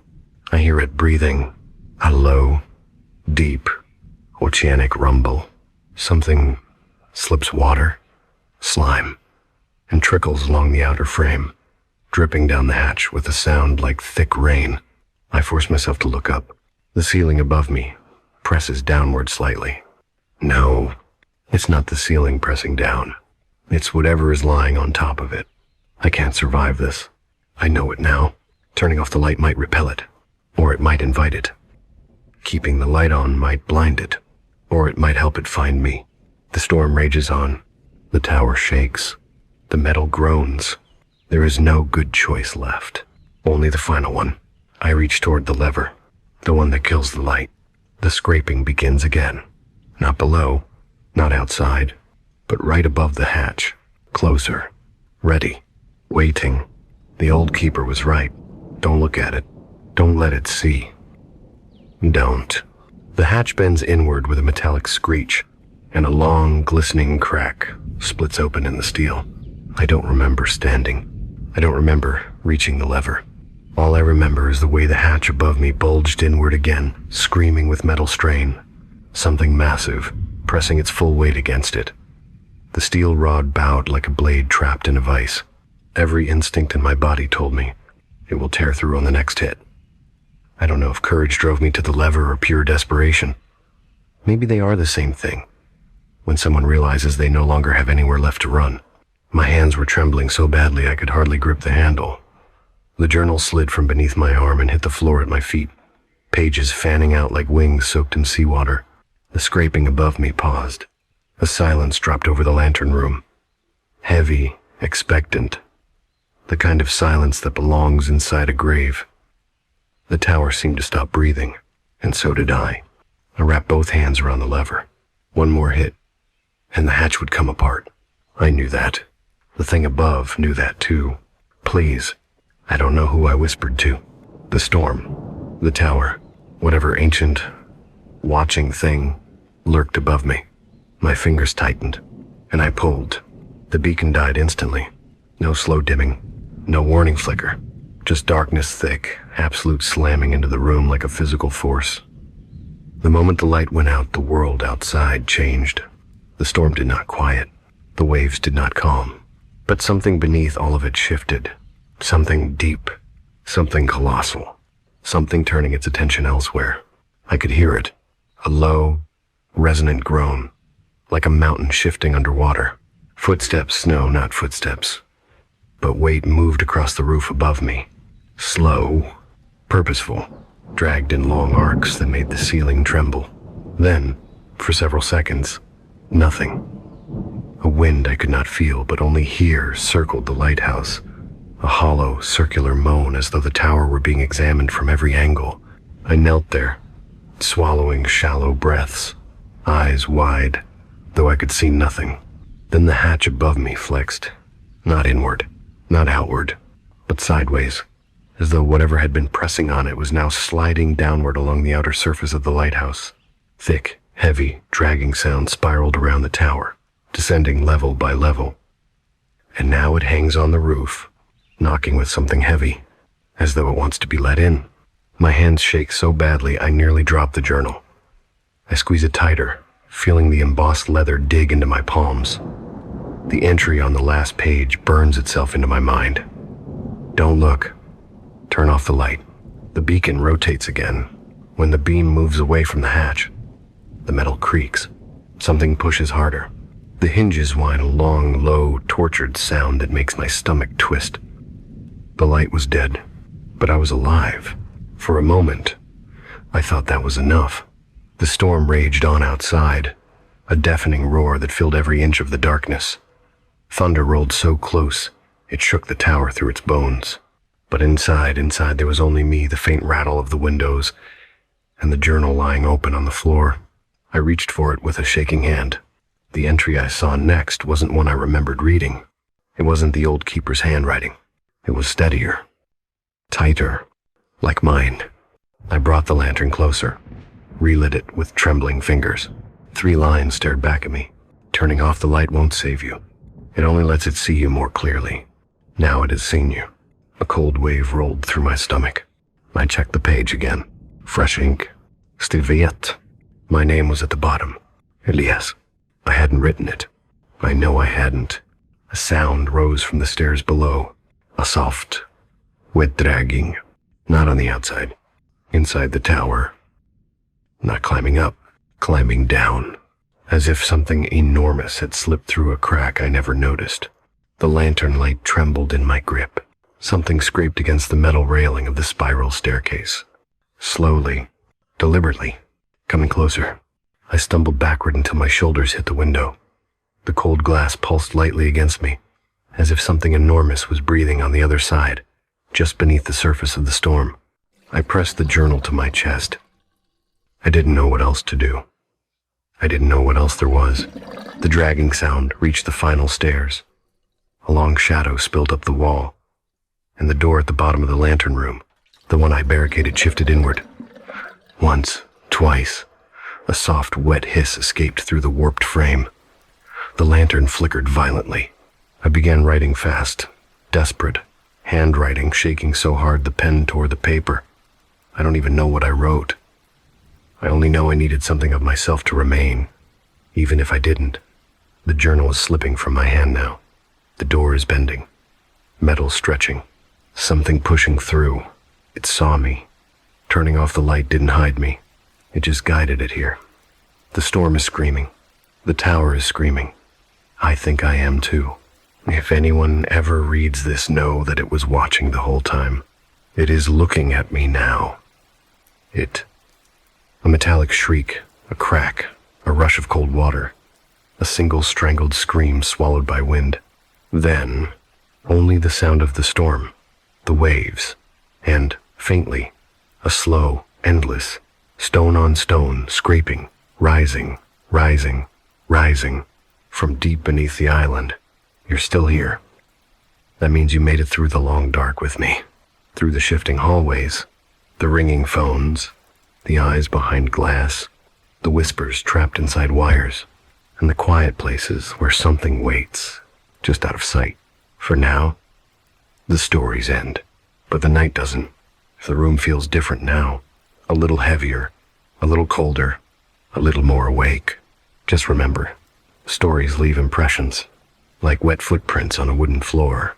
They fade, slowly, most of the time. So breathe, blink, look around your room. Everything's still where you left it, right? If you hear a faint knock, it's probably the building settling. If you hear a phone ring from a room you don't remember having, it's probably interference. And if you catch something moving in the corner of your eye, don't worry. We're done for tonight. For now, rest, sleep. If sleep will have you. And if it doesn't, you know where to find me. Good night, and keep the light low, just in case something decides to listen back.